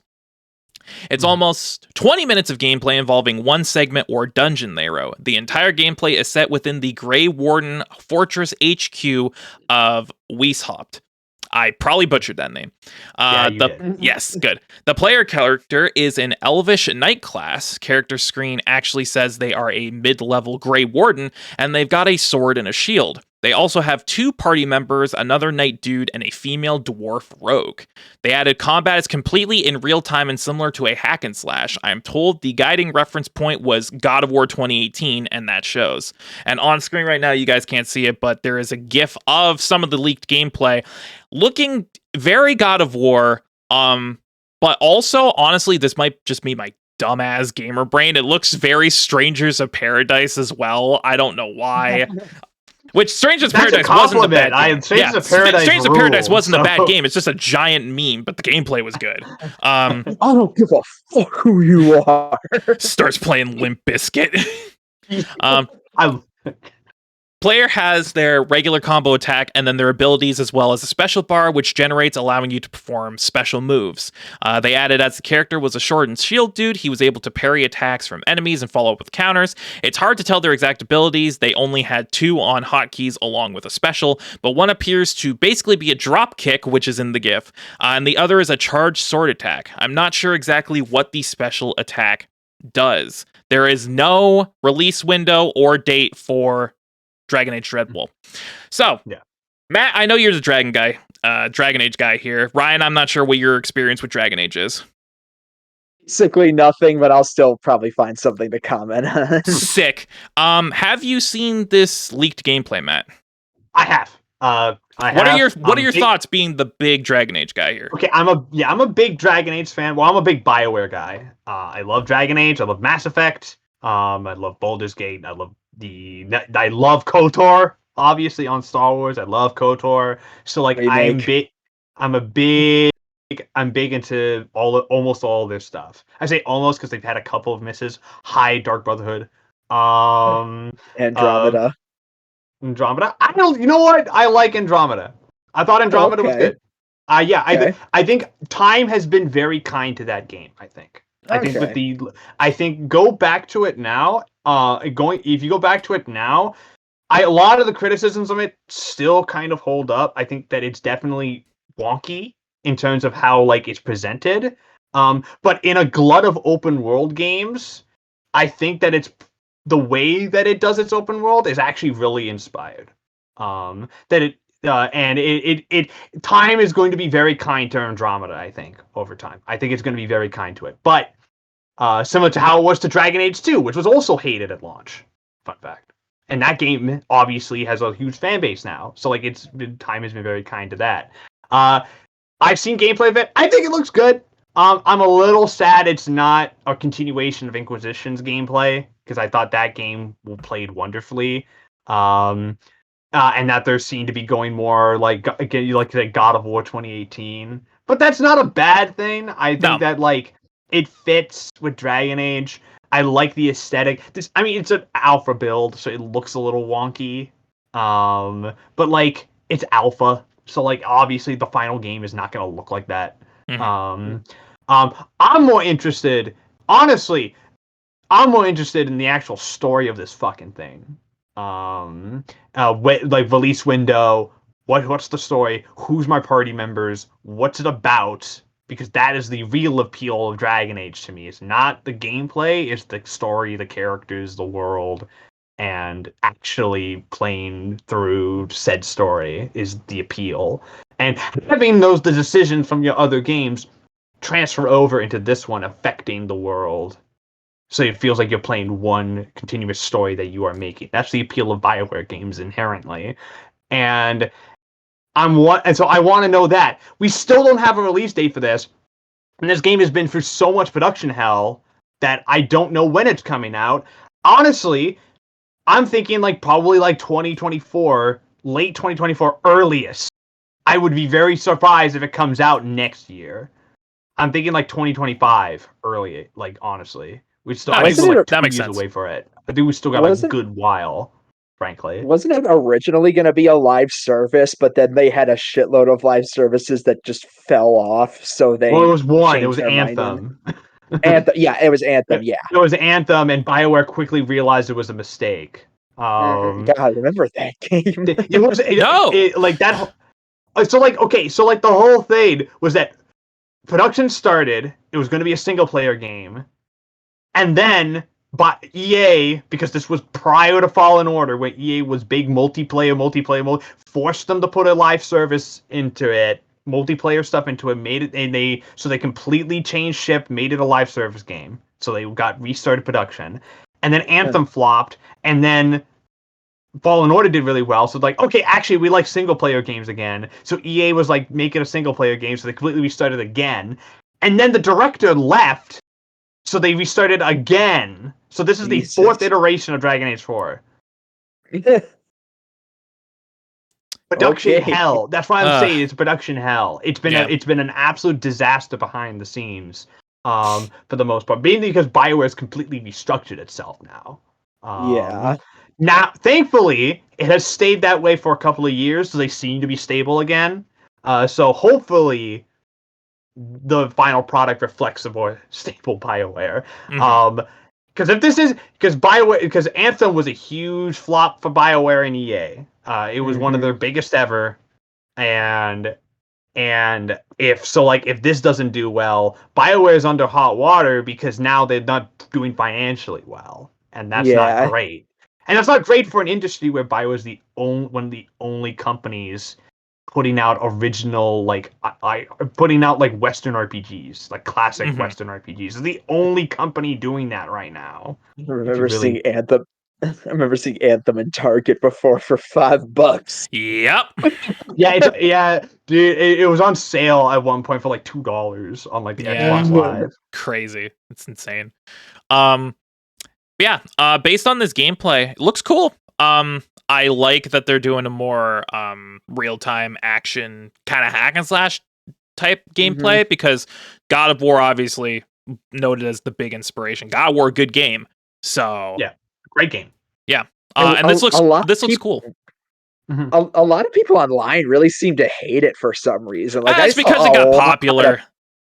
I think it's the whole thing. A lot of people don't like it because they have this thing against like games like God of War, which are like they consider part of these like the cinematic games like God of War. They tend to there tends to be there's like a backlash going against them right now. I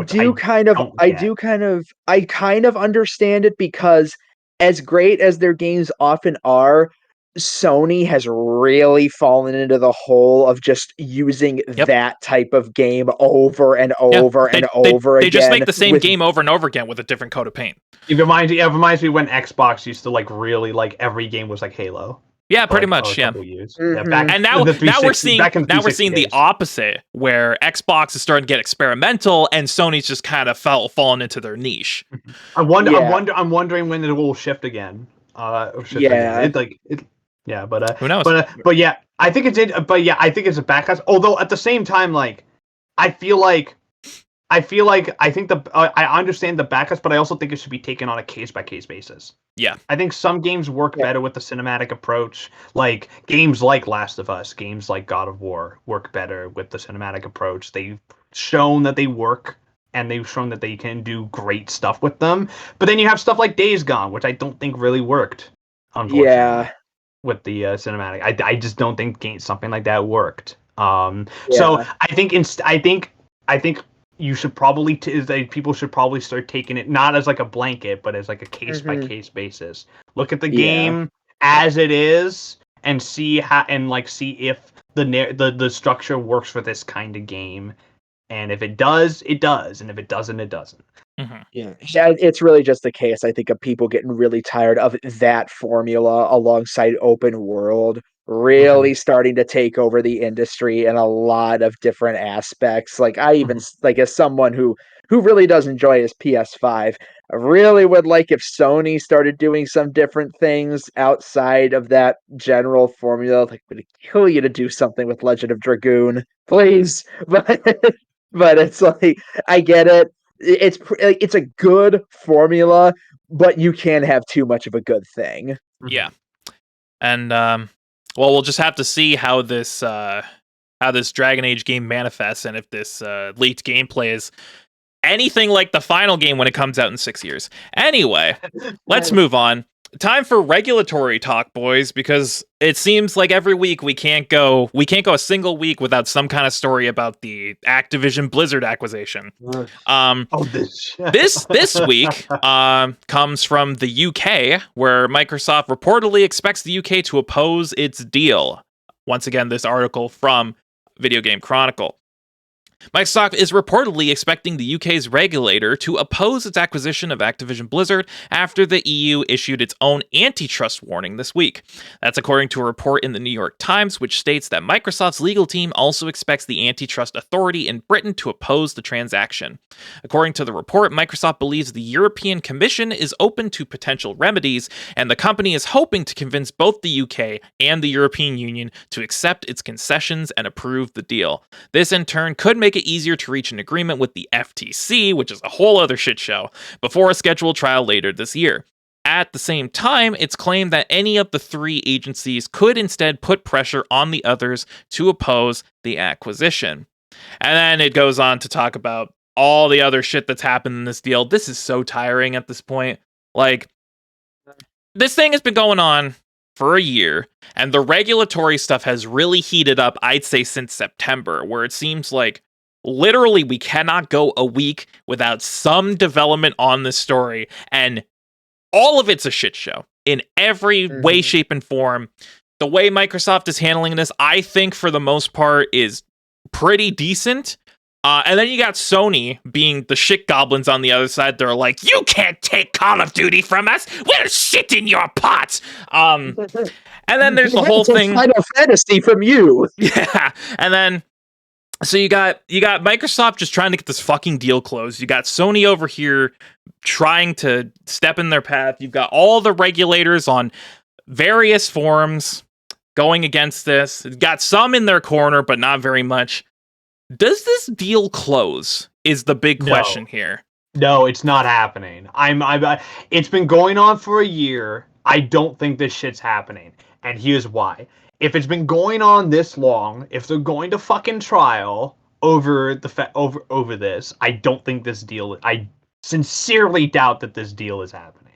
I especially since they're going up against like the European Commission, who are much stricter than the fucking US when it comes to like monopoly, like possible monopolies and acquisitions. Yeah, no, it's not. It's not. I doubt this is happening. And if it does happen, then if it does happen, it's going to set a really weird precedent, I think. I think it's still going to happen simply because, you know, like you did mention going up in the Europe part where they're way stricter about that stuff. But I think at the end of the day, especially since, you know, Microsoft being an American company, at the end of the day, it's all about money. And money is going to go around big time when it comes to deals like this. And the US doesn't care that much about monopolies. So I think it's ultimately just Sony. Like the U.S. doesn't care about as we've seen when Disney bought Fox. And they let that slip straight through. So that slipped straight through, and now Disney owns like 45% of the movie industry, which is not good. If that's not a fucking monopoly, FTC, what the fuck? Like, I mean, technically it is because there's 5 other companies and they own like the whole definition of a monopoly is that you own more than for what everyone else owns. Yeah, that's what I'm saying. Like, if they let that shit slip through, why not this? Like, what? Like, I don't fucking get it anymore. Which is very different compared to other countries because it's not too well known, but actually, in the early 2000s, there was a point where Nintendo and Namco almost merged, but the Japanese government put a stop to it because it would have been too much of a monopoly on the game industry. Because Nintendo, which is why they merged with Bandai instead, because Namco and Nintendo they still to this day have had a very good relationship for decades. So they were their first choice, but the Japanese government said no, because you would effectively be taking the number one console maker and the number one arcade maker and putting them together. That would have actually been devastating for the industry, I think, actually. And also, I think the other and also, I think it's interesting that Microsoft is really gun ho on getting Activision Blizzard, especially under the whole fucking shit with Activision and Blizzard. Yeah. I think it's like very funny that they're just doubling down. Yeah, which honestly, go ahead. Sorry to interrupt, but I honestly think that the way, and again, it could all just be, putting up masks because we're a big corporation, but Microsoft and Xbox seem to be committed to cleaning up the developer culture within these companies. Yes. I genuinely believe that, just based on everything I've seen, everything that's been transpiring during this whole acquisition process.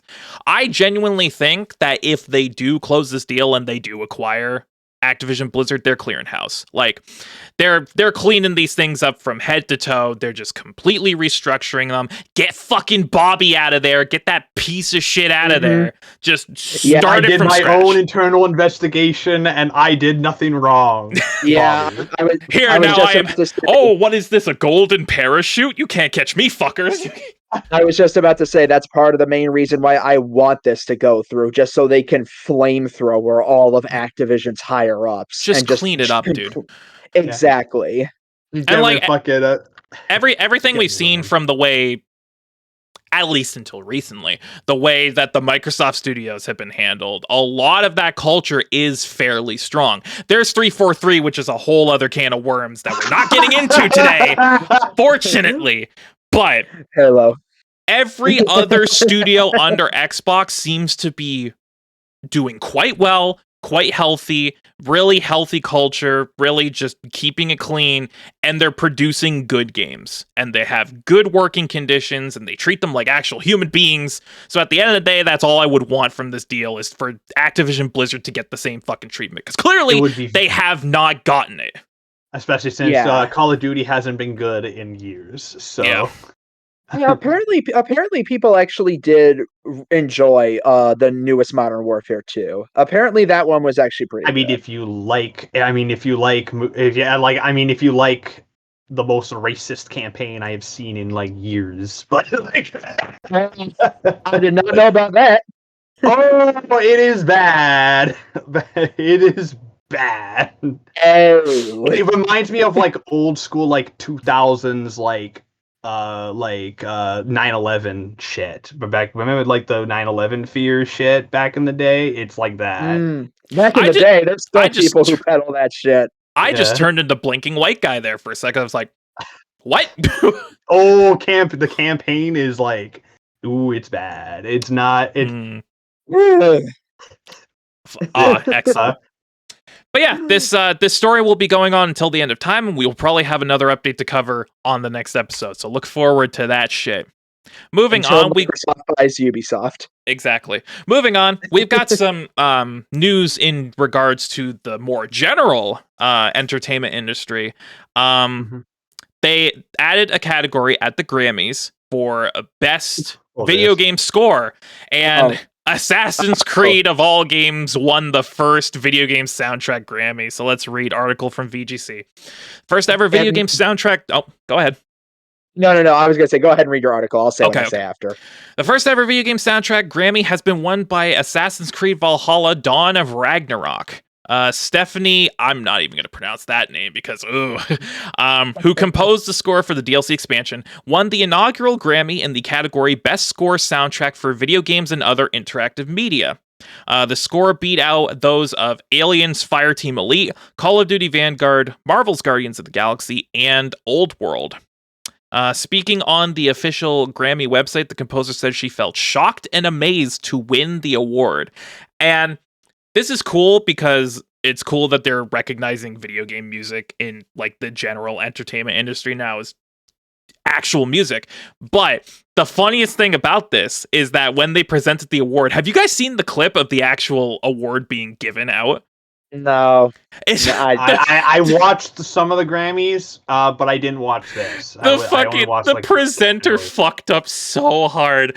The presenter fucking opened the card and he's like, and the winner of the Grammy is Like he'd never fucking seen English in his life. Like, Assassin's Creed Valhalla. That's literally how he said it. I'm like, what? This man has never seen the word Valhalla in his fucking life. What are you talking about? It's so cringe. But of course, this is cool. It's really nice to finally see video game music get its proper recognition. What do you guys think about this? It is cool, but Christ, those selections. Yeah. Bizarro selection. But then again, it's the Grammys. Out of the four major bodies, with the Oscars, the Grammys, the Emmys, and the Tonys, the Grammys are easily the most unserious of the bunch. I guess so. But they've consistently been like the most they're consistently the ones that make the most baffling decisions. And I have to sit for the Oscars every year. And the Oscars are not great, but they're better than the fucking Grammys. Yeah, I will forever tote that it was not you, Assassin's Creed. It was Meta Knight who won the first ever video game Grammy. It was Meta Knight. It was Meta Knight. It was Meta Knight, but distinction. I am happy for the composer for Valhalla. The music in that game is phenomenal, so I'm glad.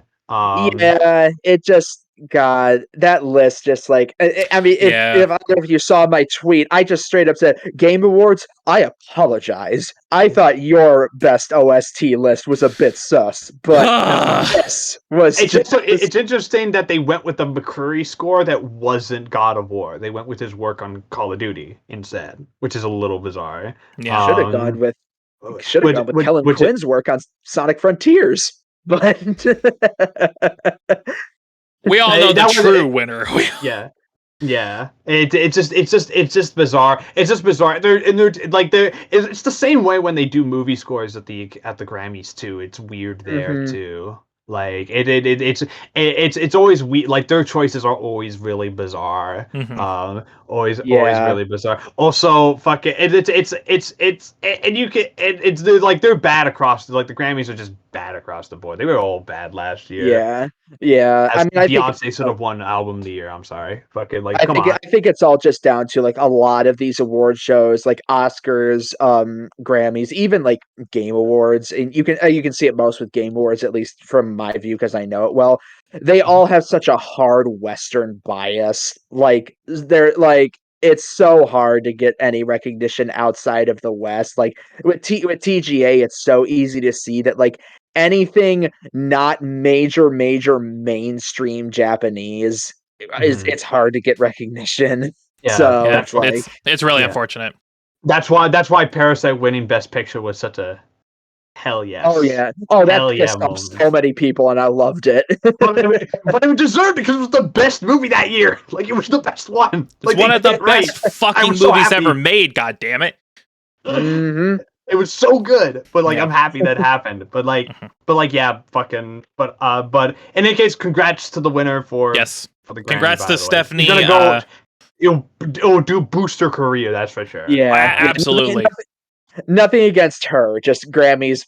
Get your choices together. This though, before we move on to our next story, this hopefully will progress over the years and get better, and it's cool that the video game music is finally getting its proper recognition. Yeah, especially when music didn't only first won back in 2007 for Civilization 4, if you remember that. Baba Yachi won for Grammy. Yeah.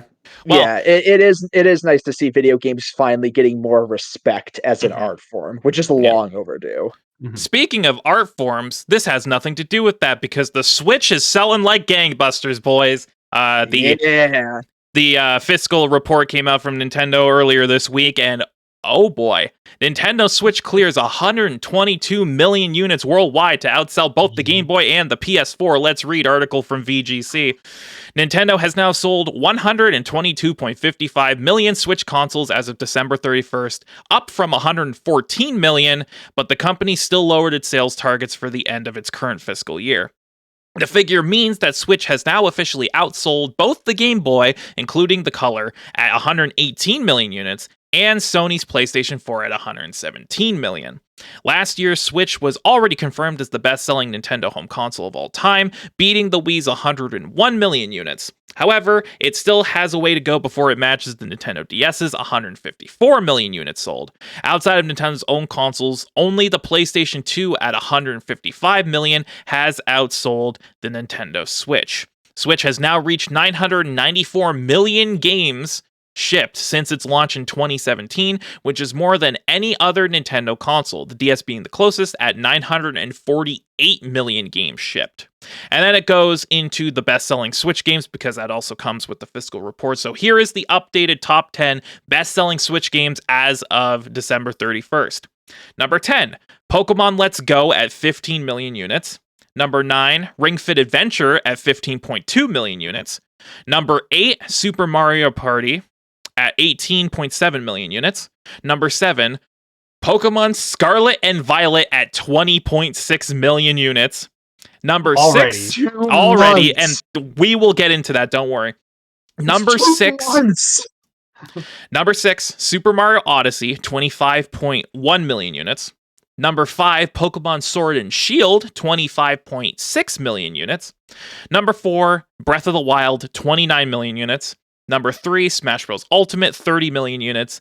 Number 2, Animal Crossing New Horizons, 41 million units. And the king, Mario Kart 8 Deluxe, 52 million units. Jesus fucking Christ, Mario Kart. Fun fact, if you include Mario Kart Deluxe and Mario Kart OG sales together, like a lot of sales sites do, and discount Wii Sports because it was a package title, Mario Kart 8 is officially the best-selling console exclusive of all time.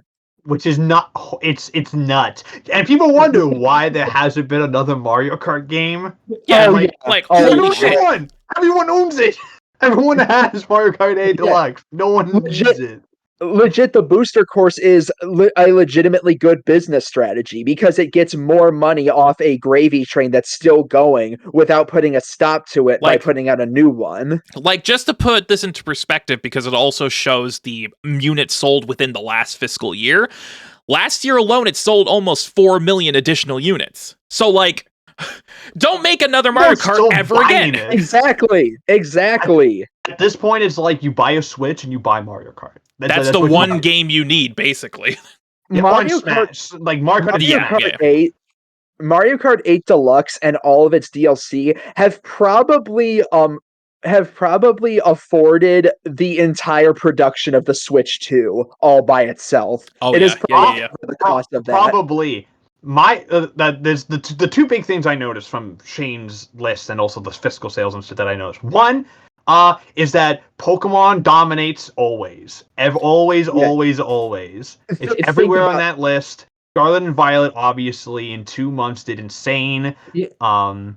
Which by the way, Sword and Shield, I know, Sword and Shield, it's similar to Scarlet and Violet, made most of its sold most of its copies in its first 2 months as well. Mm-hmm. Yeah, but like really common for Pokemon.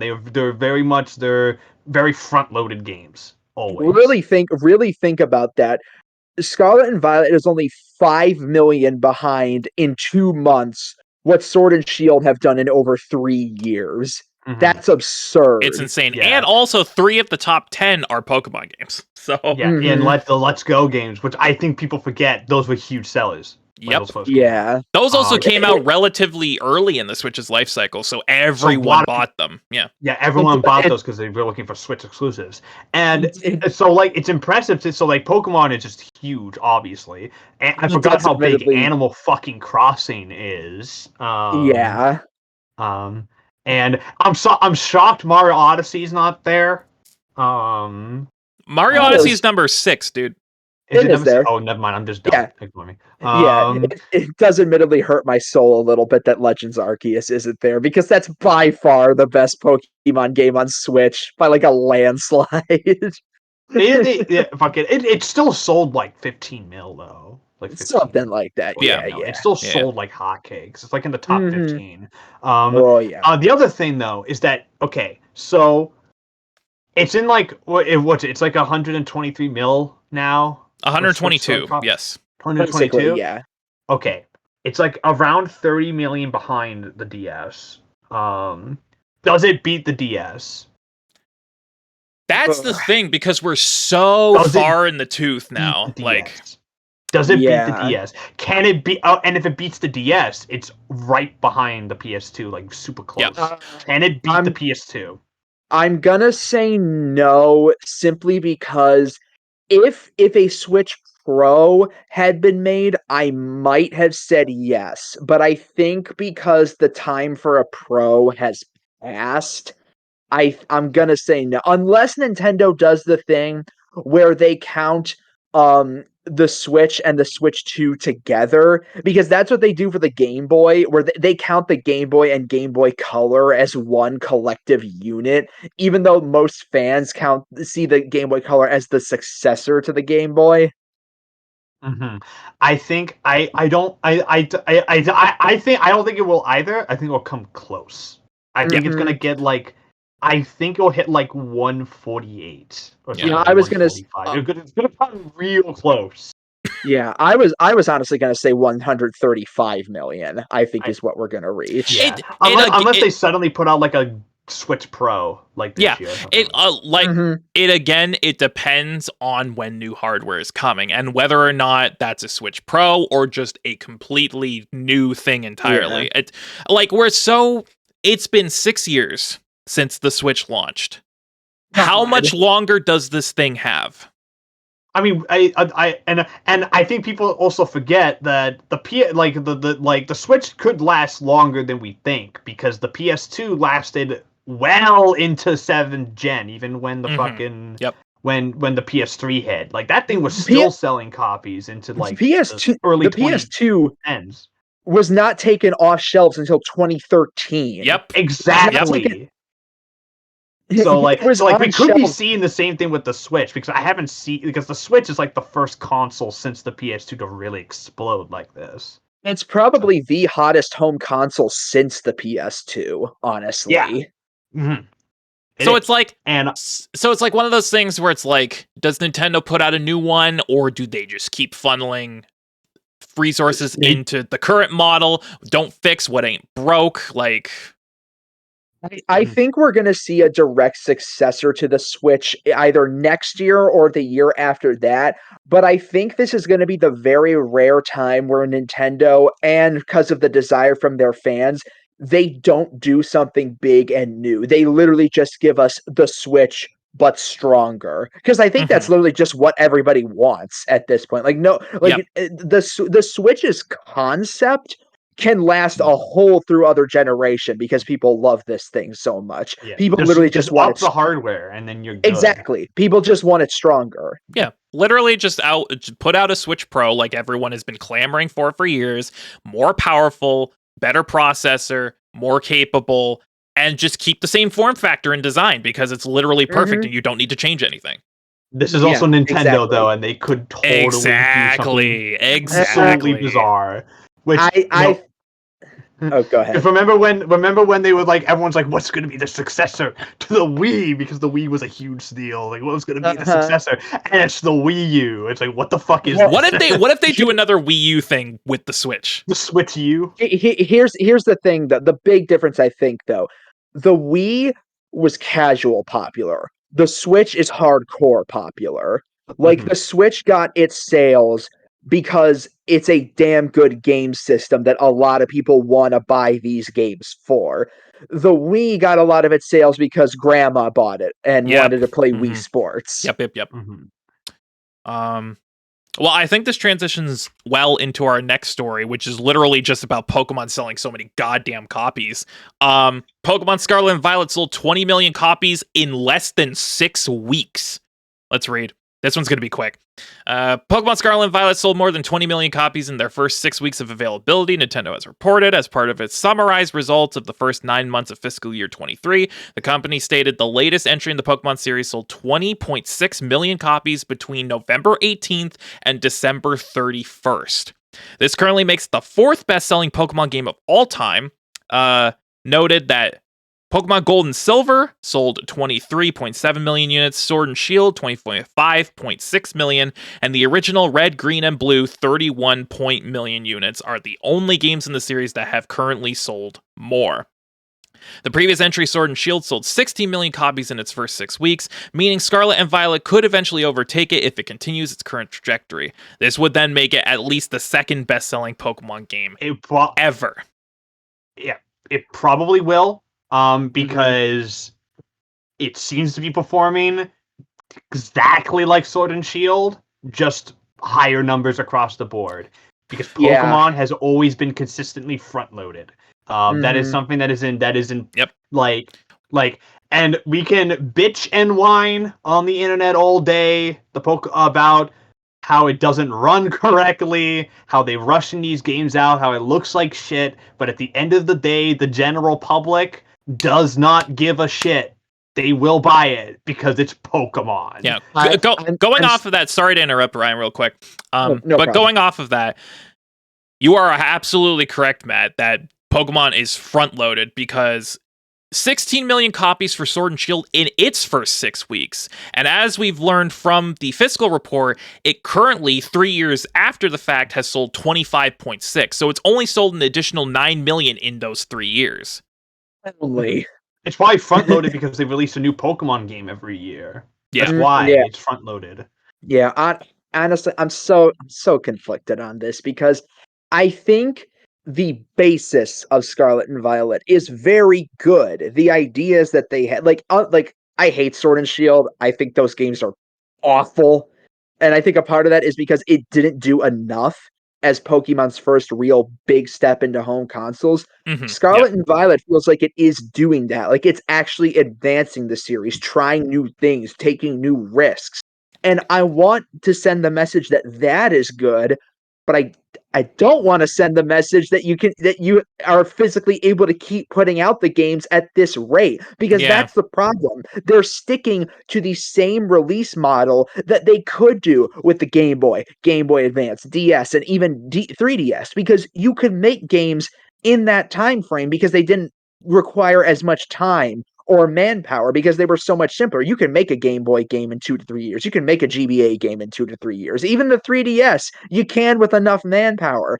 You can't make a functioning current day game 2022, 2023 in a couple years' time. It's just not possible. Especially games of this scale when it's AAA developer, AAA publisher. They have so much fucking money being funneled into this goddamn franchise. So where is that money?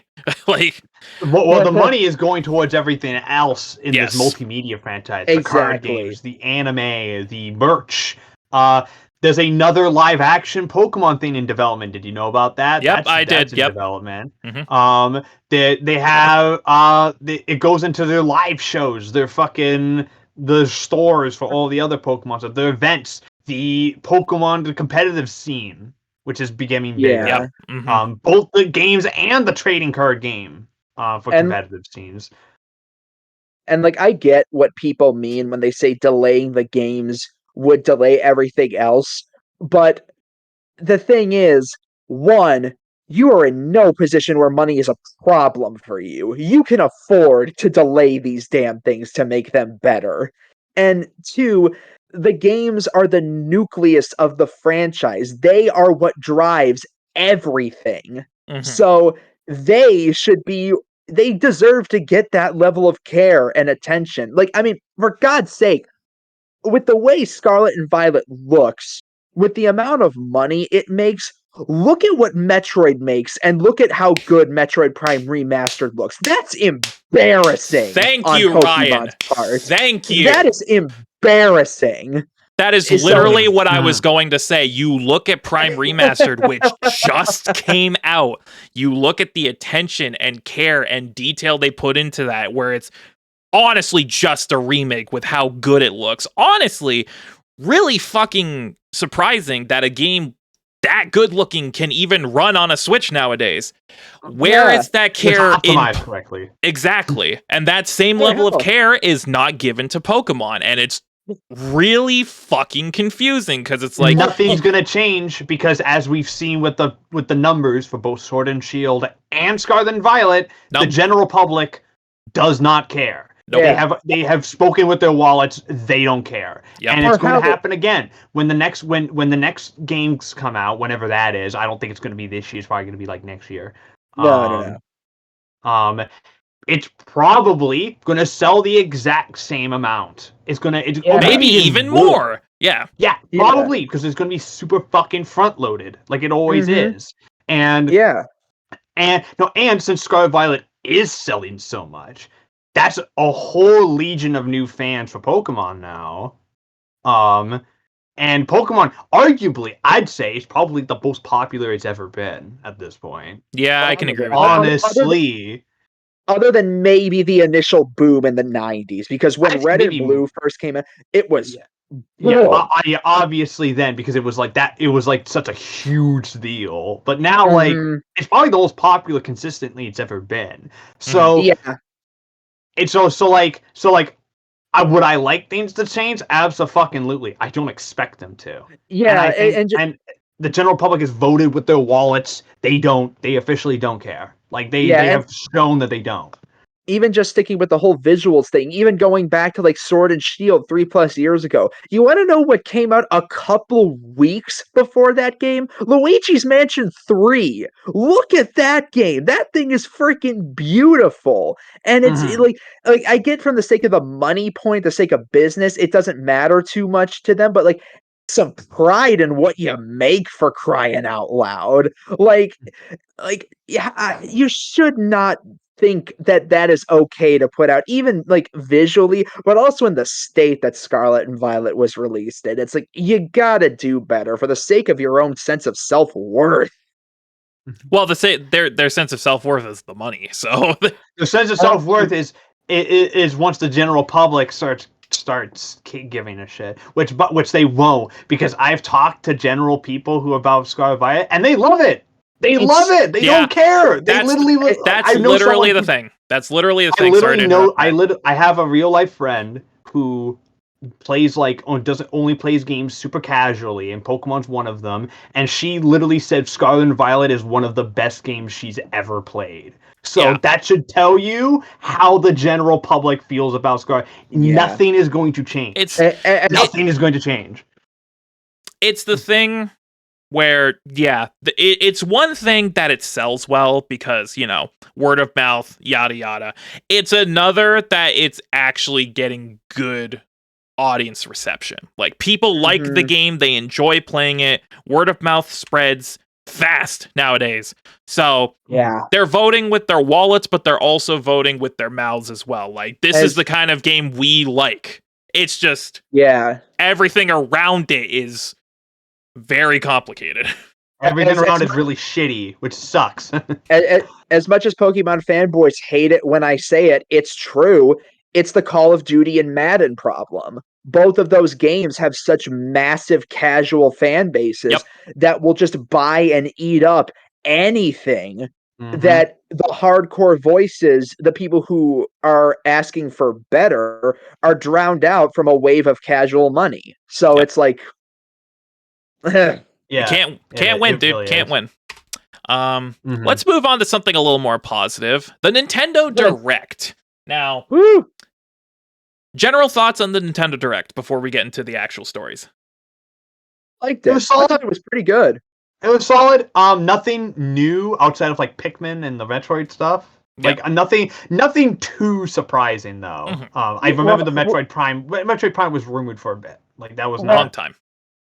I would say from Nintendo themselves, yes, there wasn't a ton. Because from the third parties, I'd say there definitely was. I mean, Ghost Trick coming back, Professor Layton coming back, Etrian Odyssey getting a collection, Samba de Amigo coming back.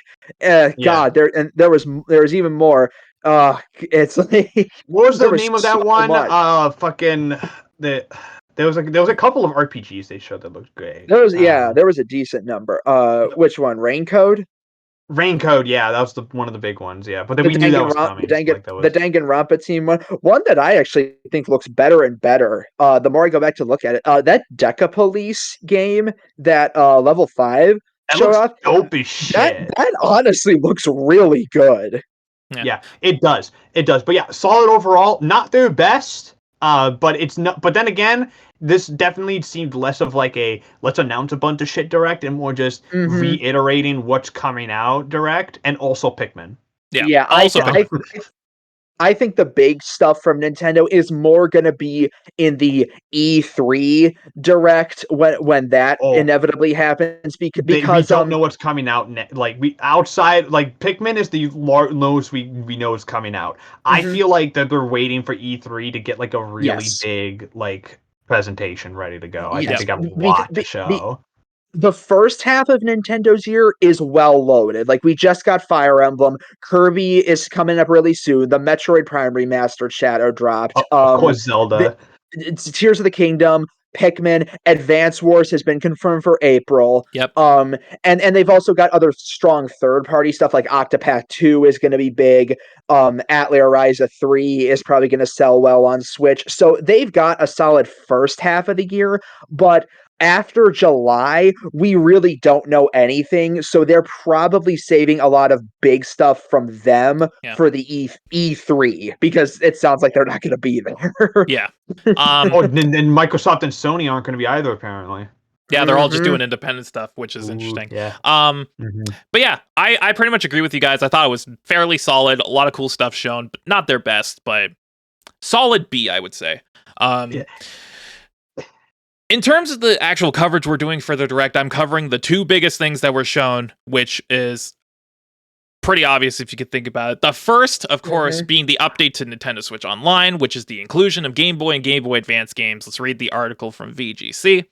Nintendo has announced that it'll be bringing Game Boy, Game Boy Color, and Game Boy Advance games to Switch Online. Game Boy and Game Boy Color games will be available via the standard online subscription. Game Boy Advance games, meanwhile, will require the expansion pass, which is also required to play N64 and Sega games and costs $50 for a 12-month individual membership, while a family membership costs $80 for 12 months. Both libraries launched today at the publishing of this article with a selection of games with more to come in the future. The current lineup for Game Boy and Game Boy Color is as follows: Super Mario Land 2, Link's Awakening DX, Tetris, Gargoyle's Quest, Game & Watch Gallery 3, Alone in the Dark of the New Nightmare, which I think is the one that's like, huh? What? Baffling choice. Really baffling choice. Metroid 2 Return of Samus, Wario Land 3, and Kirby's Dream Land.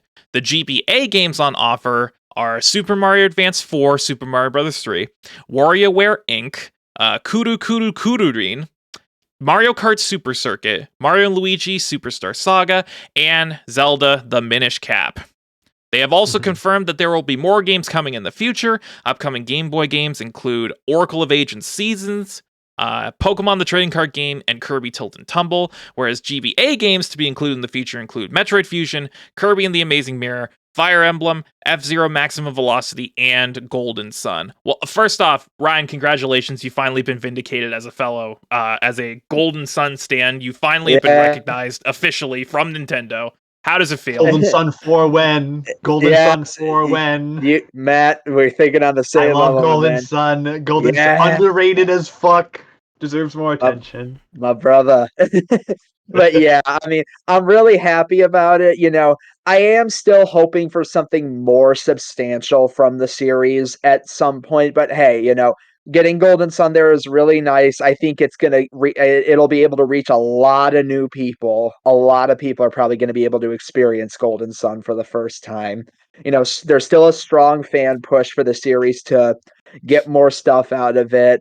And, you know, hey, we got Advance Wars, got that whole remake together. So who knows? Maybe there is a chance for something from Golden Sun in the future. You know, nothing is for certain, but I'd say I'm more hopeful for Golden Sun's chances at anything now than a lot of times before. Yeah. So how are we feeling about this lineup, guys? Whack. It is kind of whack, not gonna lie. Whack. I think it's pretty whack, honestly, across the board. There's some good stuff there, but it's slim. And some of the choices are so fucking weird. Obviously, Alone in the Dark on the GBA, on the Game Boy, for this. What? Like, who was clamoring to play that? What I will say, that is so weird and out there. Quite frankly, I did not even know a Game Boy Alone in the Dark existed. Me neither. So, to me, that's kind of cool. That's actually kind of cool. But as like a launch, like, yo, this is one of the first games. Like, what? And what's that game on the GBA? Like fucking Kururin, which is apparently one of those games where it's like you control the rod and you can't. Yeah, it's constantly spinning and you can't touch any of the level. Have you ever, in Smash Brothers, have you ever seen that assist trophy that's like a blue and yellow bar that like rotates? It's that. Yeah. Oh, it's that thing. Oh, okay. That's interesting actually then. But like, other than that, like, obviously I've mentioned at the start of the podcast, no Pokemon, which is whack. Yeah, but real like, whack. that is real whack. But other than that, like, yeah, I think it's just kind of slim pickings. I think it's kind of like, it's weird. Especially when you compare it to the starting lineups of stuff like the NES or the SNES or even the N64 or the Genesis. There's like nothing here. Like, where are the games? Where's the games? It makes me really skeptical of the future of these classic console apps for this thing, because I was looking at it earlier, and N64 games for Switch Online launched in September of 2021. It has been, 15, 16 months since then, and they've only added 13 additional games to that service. So because it was pretty much monthly. It was pretty much monthly. We all know that with this stuff, I almost said Microsoft. Nintendo is extremely slow drip. So honestly, by this time next year, these will maybe have doubled. Maybe. And the question is, what games other than the ones we already know about are going to come? Like I said at the beginning, #Sonic Advance, but who knows? Probably not. It's probably like Pokemon, a couple of others. I definitely think they've got a strong potential lineup. Like, I could see them getting a lot of the OG Game Boy games out, because those are probably pretty easy to translate over. And I think ultimately we are going to get strong lineups for both of them. Like, there are some for the GBA that I can immediately say we'll get. Like, Wario Land 4 is coming in no time. Kirby's Nightmare and Dreamland is probably going to be there at some point soon as well. Yeah, there will be probably some limitations on the third-party stuff, like I mentioned earlier, with the already existing re-releases. But I do think GBA, like I had said, Golden Sun: The Lost Age, that's almost certainly coming. Fire Emblem: Sacred Stones, Metroid Zero Mission, like all of those are probably almost certainly going to be coming as well. I think it's just a matter of getting them out, because I love that GBA is there, and I do think they have a strong selection. I just think 6 is a little weak in the beginning, especially because if you count WarioWare as a Mario game, 4 of those 6 are Mario games. Because it's Mario 3, Superstar Saga, Super Circuit, and if you count WarioWare. I don't. I count that Wario stuff as like their own thing, mostly. Yeah. I think the issue is like a lot. I think the issue comes down to the fact is whether or not like it's like you have Nintendo has the ability to just release these games whenever, and they don't. They choose not to for whatever reason. They just don't release them, which is just weird as hell to me. It's so weird. Especially since I would imagine, like you mentioned, like I don't think the Game Boy games on either, whether they be Game Boy or Advance, are hard to fucking emulate on a Switch. I doubt they're that difficult to run. I would say I do think that they could get them out quicker. But I also, to play devil's advocate, I do think more work goes into getting these things onto the platforms than we or a lot of people give it credit for. Having to translate all of this over to the Switch. And they probably don't have a ton of people working on it because they got a lot of other things that are much higher priority. Yeah. So I do think they could do it faster. Like I do wish they got more out there at a quicker rate, but I also don't think it's from the essence of Nintendo just going, I don't really feel like it. I don't think it's that. Yeah, I can agree with you, Ryan. I do think that honestly, like, we are just like outside looking in. We don't know the development effort that goes into emulating these ROMs on the Switch. So yeah, it very well could be a case of we just judge how much work actually goes into these things without thinking about it, and it's actually more complicated than we think, and it takes more time. And I actually really like what you mentioned, that they probably have quite a small team of developers to get these ROMs running. Most likely it's probably a very small subset within Nintendo itself. So I like a small team. Yeah, so I think I agree, the selection's whack. There definitely could have been more, and especially more varied, and there's some weird outliers there, but I do hope that a lot of the big name, the classics, do eventually come. It's just a matter of when, because it's gonna take a while, as we know. Which I also think is gonna help, that the fact that I'm willing to bet that Nintendo just transitions NSO as it is now to the very next system. So like it's just gonna be a through line. Like we're not gonna stop and then get a new eShop like we did with, like, say, the Wii to the Wii U, or to the 3DS, or all of that to the Switch 1. I think what we have now is gonna just continue right along into the very next system. If they don't, that would be so stupid. That would be but terrible financial decision. Classic Nintendo move. It would also be classic Nintendo, so I'm not gonna put it past them. The last thing I'm gonna say is that I'm really glad Metroid 2 is on there. Yes. Because that game is really fucking weird. It is the weirdest Metroid game by a good mile. Because it is a linear Metroid game. Also, we were talking about Fire Emblem earlier. Thanks to the rewind and save states, you don't have to worry as much about permadeath anymore. Hell yeah! Hey! I don't have to be stressed out of my mind anymore. Finally, a stress reliever in the year of our Lord. That's actually one of the easier Fire Emblem games, though, I'd say. Yeah. So, are you like me, where if a unit dies in permadeath, reset? No, you're not dying. Reset, yeah. Unless the only time I don't is if it's on the final map. Yeah, fair enough. Well, let's move on to the other arguably big story that came out of the Direct, which everyone was expecting for a while, but no one was expecting here, especially in the way it was handled.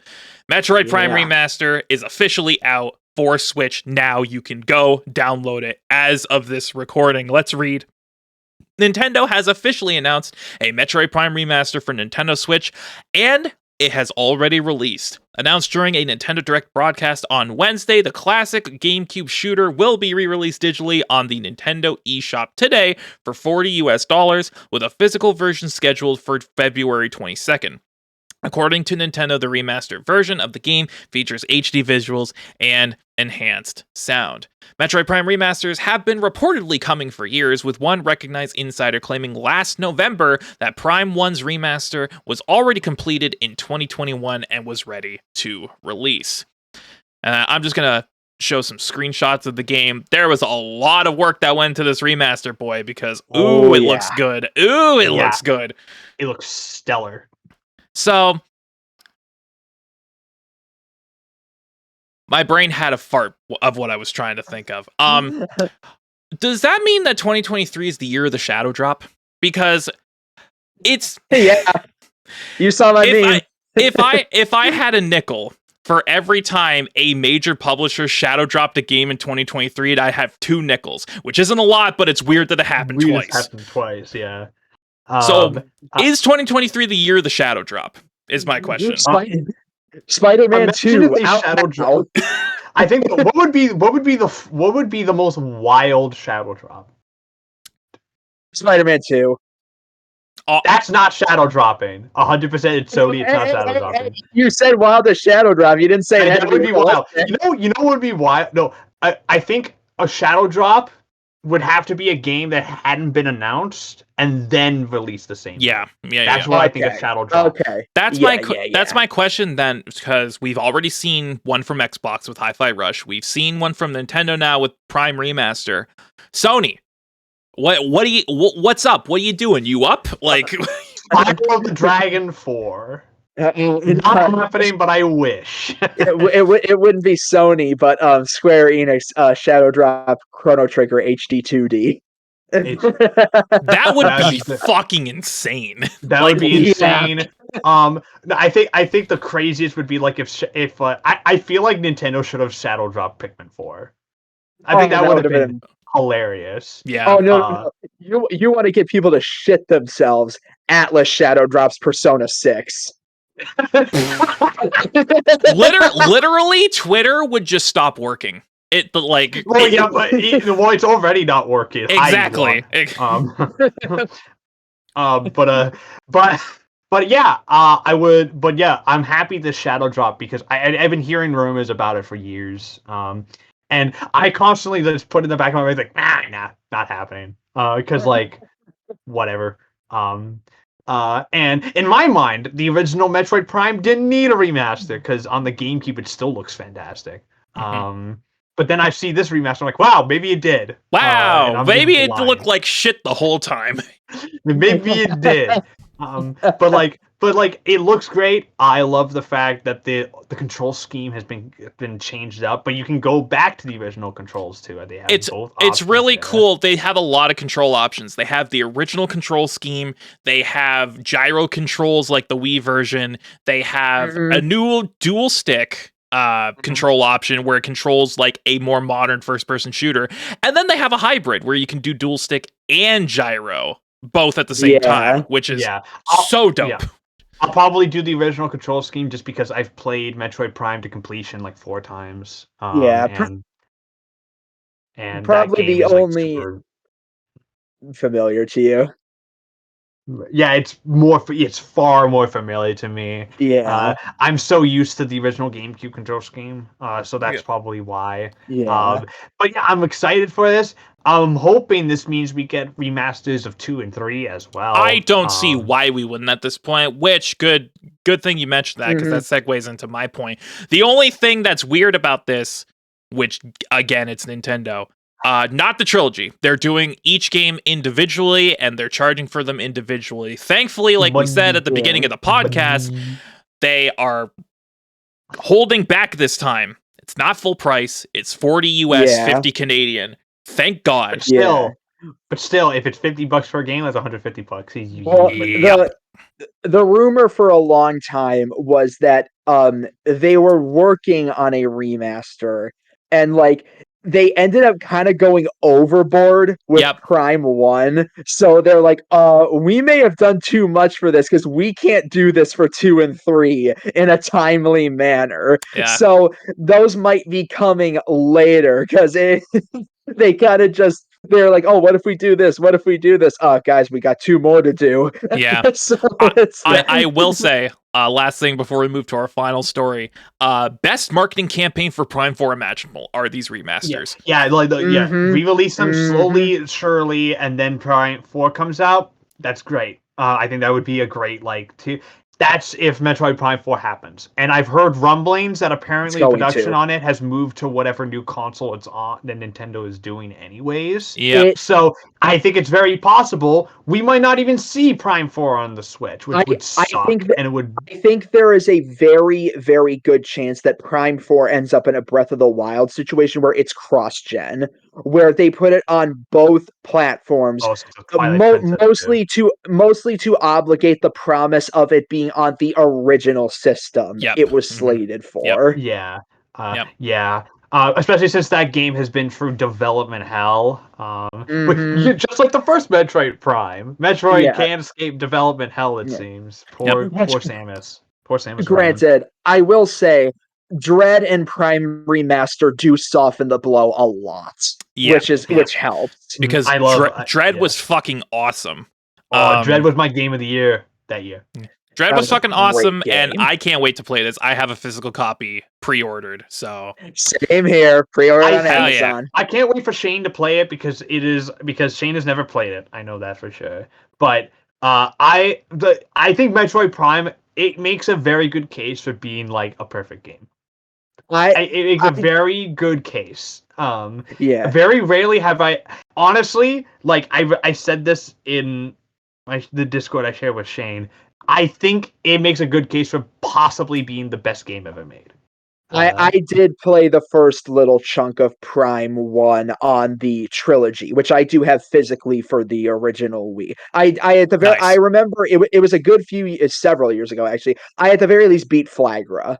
So I did at least get up to that part. So I did really like what I played. I just need to really sit down and play it. I call it a perfect game because every mechanic on it works. There's not a single moment of it that feels half-assed.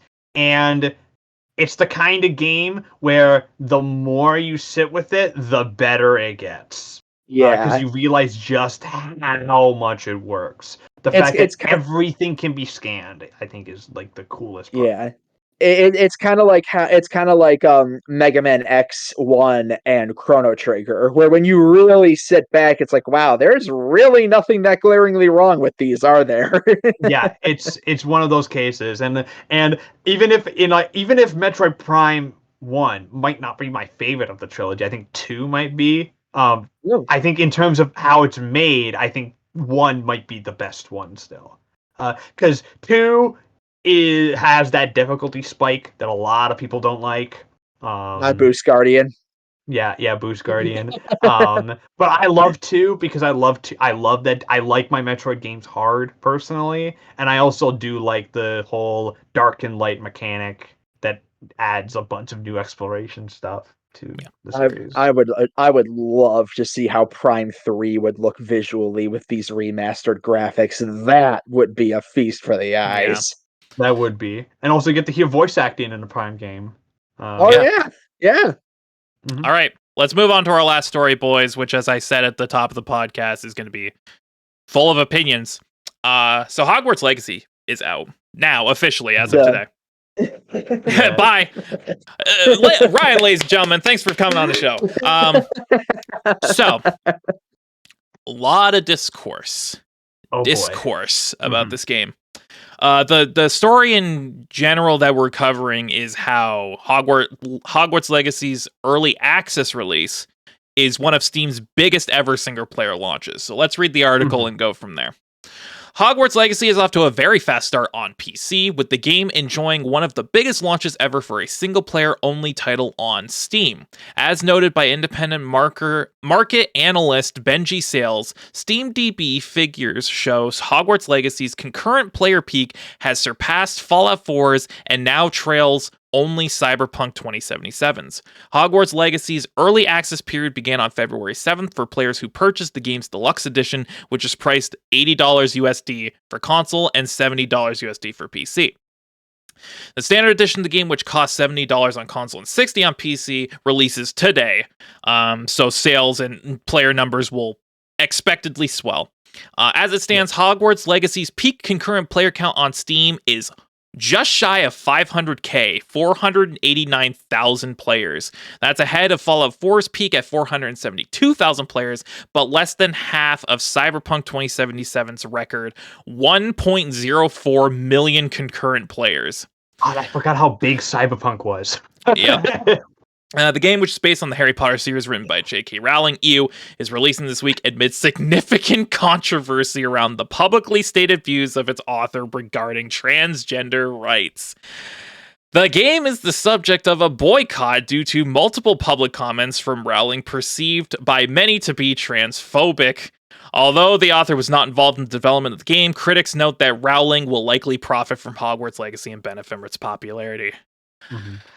Okay, so before we start, I also want to mention that in tandem with this, Hogwarts Legacy also just beat the record of the most concurrent viewers on Twitch for a single-player game at almost 1.3 million. So this in conjunction with the Steam concurrent players, we all knew this game was going to sell like hotcakes regardless of the controversy surrounding it. Mm-hmm. I don't even know where to go from here. One of you take it away. Matt, I know you said you had opinions.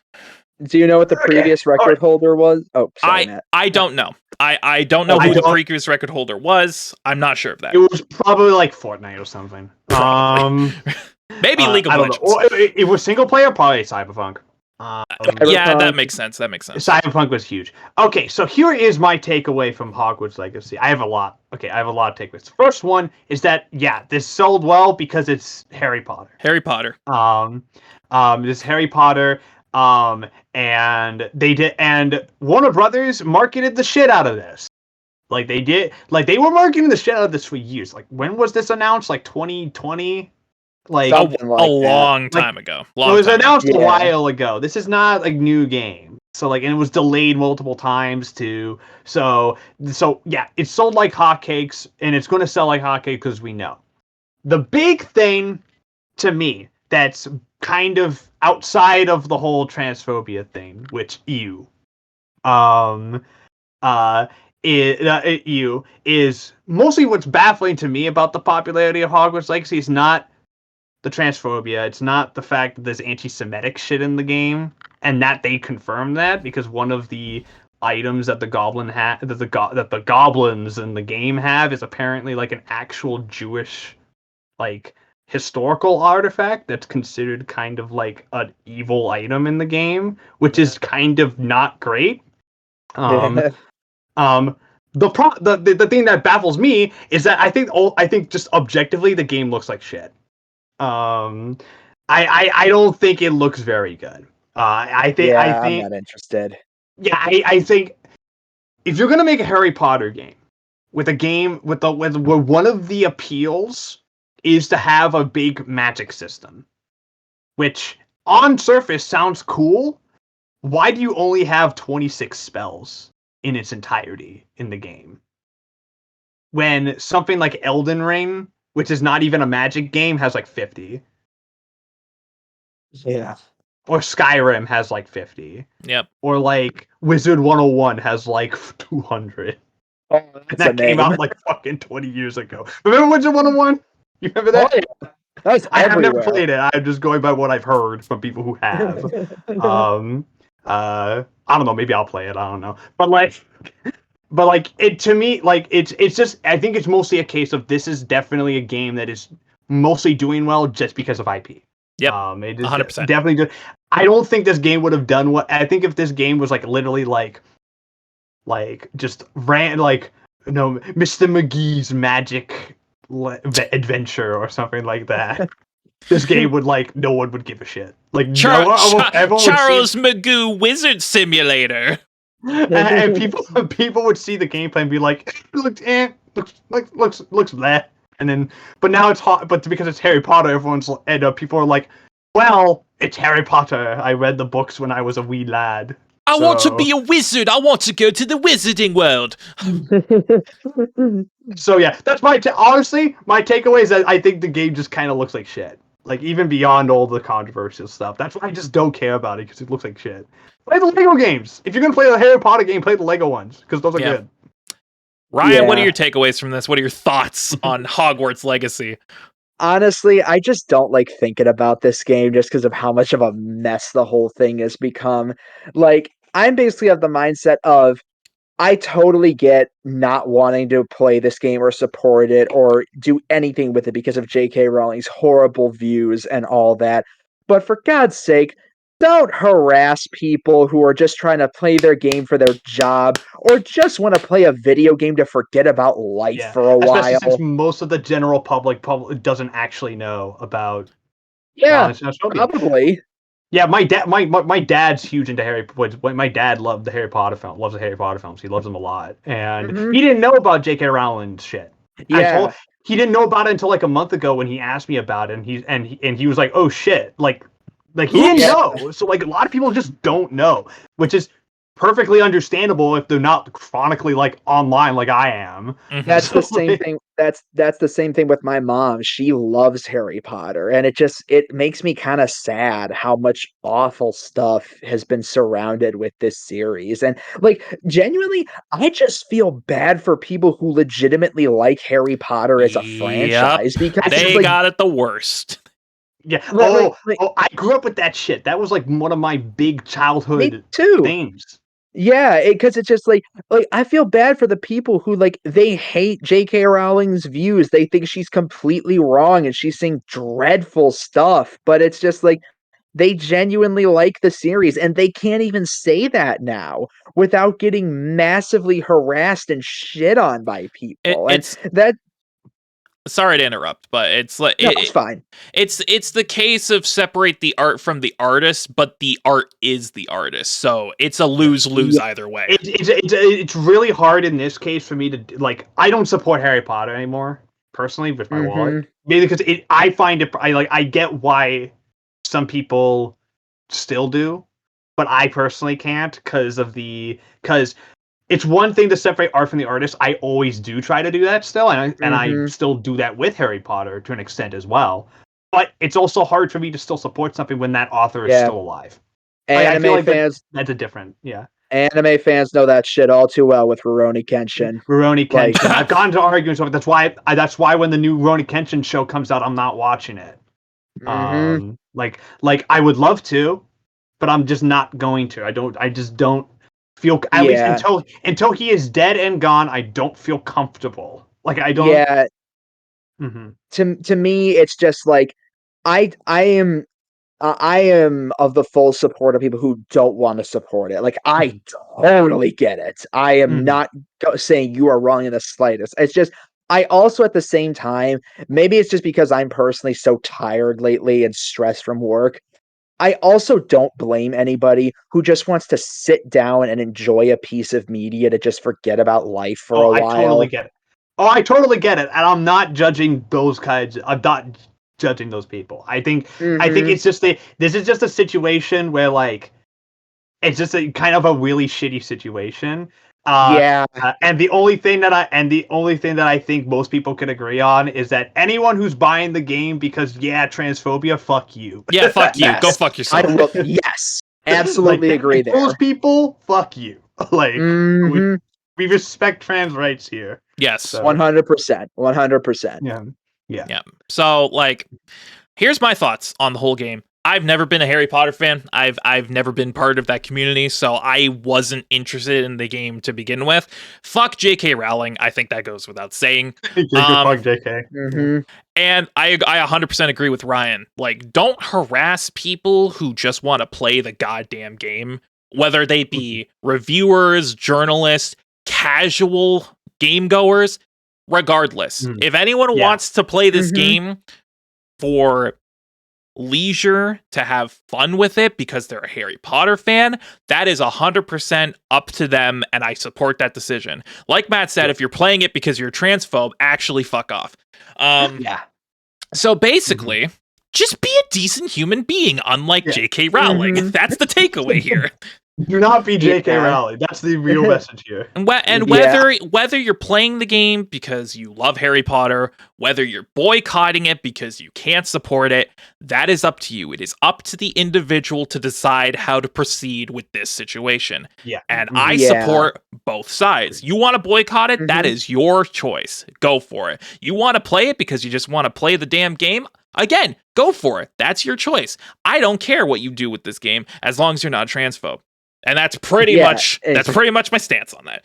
Exactly. Like I felt so bad because like when Girlfriend Reviews, the YouTube channel, was streaming it out. I don't know their name, but the girl, she started crying because of how nasty chat was being to them for just playing the game for their job. And it's like, guys, really?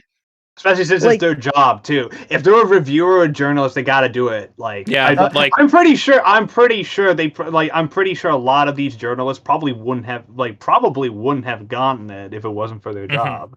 And then there are the outlets that came out and said, our outlet specifically isn't reviewing the game because of the controversy. We don't feel comfortable as journalists doing this, which again is perfectly fine. That's kind of a baller move. I massive respect for the outlets who did do that. I think that's a huge stance to take. That doesn't mean that the outlets that did review it are terrible people. Yeah, they still got to make money. Although that IGN review was very funny. Very funny. Yeah. Very funny. It was very funny. It was like, the combat's kind of shit, the graphics look bad, and none of it plays well. But I like Harry Potter, so 9 out of 10. 10. It's like, what? Also, last thing before we wrap up for today, I did check the previous record holder for the Twitch thing. Matt was right. It was Cyberpunk. It was 1.1 million concurrent viewers in 2020 was the previous record. If you're unsure about anything, if you're unsure about any record ever for a single player game, Cyberpunk. It's probably Cyberpunk. Pokemon. Yeah. Yeah, Cyberpunk or Pokemon. Yep. Cyberpunk or Pokemon, and if it's multiplayer, it's Fortnite. Absolutely. Yep. Or League. But League, yeah. Yeah. But with that said, guys, I think that wraps up our episode. Guys, what a comeback. Great time talking to you guys. It feels so good for Banter to be back on a roll. It does. Yeah, and it's a lot of fun. Yeah, hopefully we can get this going on a regular basis, like it was previously. I'm going to be trying bi-weekly every other Friday. Just record it the day of and release it. See what happens. So, with that said, I think we can wrap things up here. So, thank you very much for watching this episode of Bearded Banter, our big comeback edition. 2023 off to a great start. If you like what you've seen and you want to support the channel, make sure you subscribe right here on YouTube, youtube.com/Bearded Gaming Network, or at Bearded1BGN on YouTube, because YouTube handles are a thing now. Gotta promote that as well. Make sure you subscribe and physically assault the notification bell like you would a transphobe, and it will notify you of when we upload, so you're the first to see the new videos as they go live. We post a plethora of great gaming content here on the channel. Podcasts, once again, gameplay videos, previous streams, other fun and edited content. We do a lot of great stuff here. Also, go to follow us over on Twitter at BeardedGamingN, where I post a whole bunch of opinions and things related to video games, anime, movies, manga, comics, various other things, and funny memes. Haha. If you like going haha, don't go on Twitter because that's not a good idea, but make sure you follow me in particular. And finally, follow us over on Twitch, twitch.tv/The Bearded Gamer Network. We stream every Monday, Wednesday, and Friday from 7 to 10 p.m. Eastern Standard Time. We're currently in the midst of our year of Sonic, where I am playing almost every Sonic game ever made.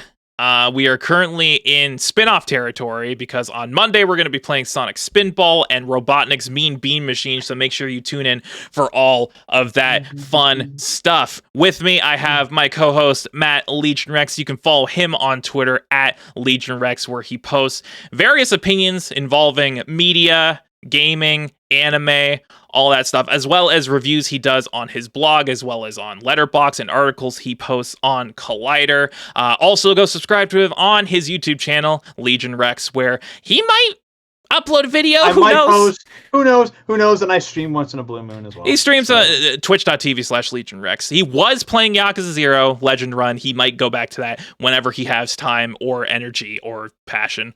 Yeah, I have the passion for it. I just need the time. It's the commitment that's the hard part. Streaming is a very difficult thing to do. I would know about that. But yeah, go follow me on Twitter if you want to hear my thoughts. I've been Skinamaranked, so I've been posting a lot about good old Skinamaranked. Oh boy, yeah. Oh boy. But with us, we also have our special guest, Ryan, the NCS Master. You can go follow him over on Twitter at the NCS Master, where he shit posts about Nintendo all day, every day. But yeah, also go subscribe to him over on his YouTube channel, the NCS Master, where once in a blue moon, he will post various videos, reaction videos, discussions, podcast reviews. We have been in talks. We were in talks a while ago about doing a podcast review on his channel about Sonic Frontiers. That may or may not, come to fruition, but who knows?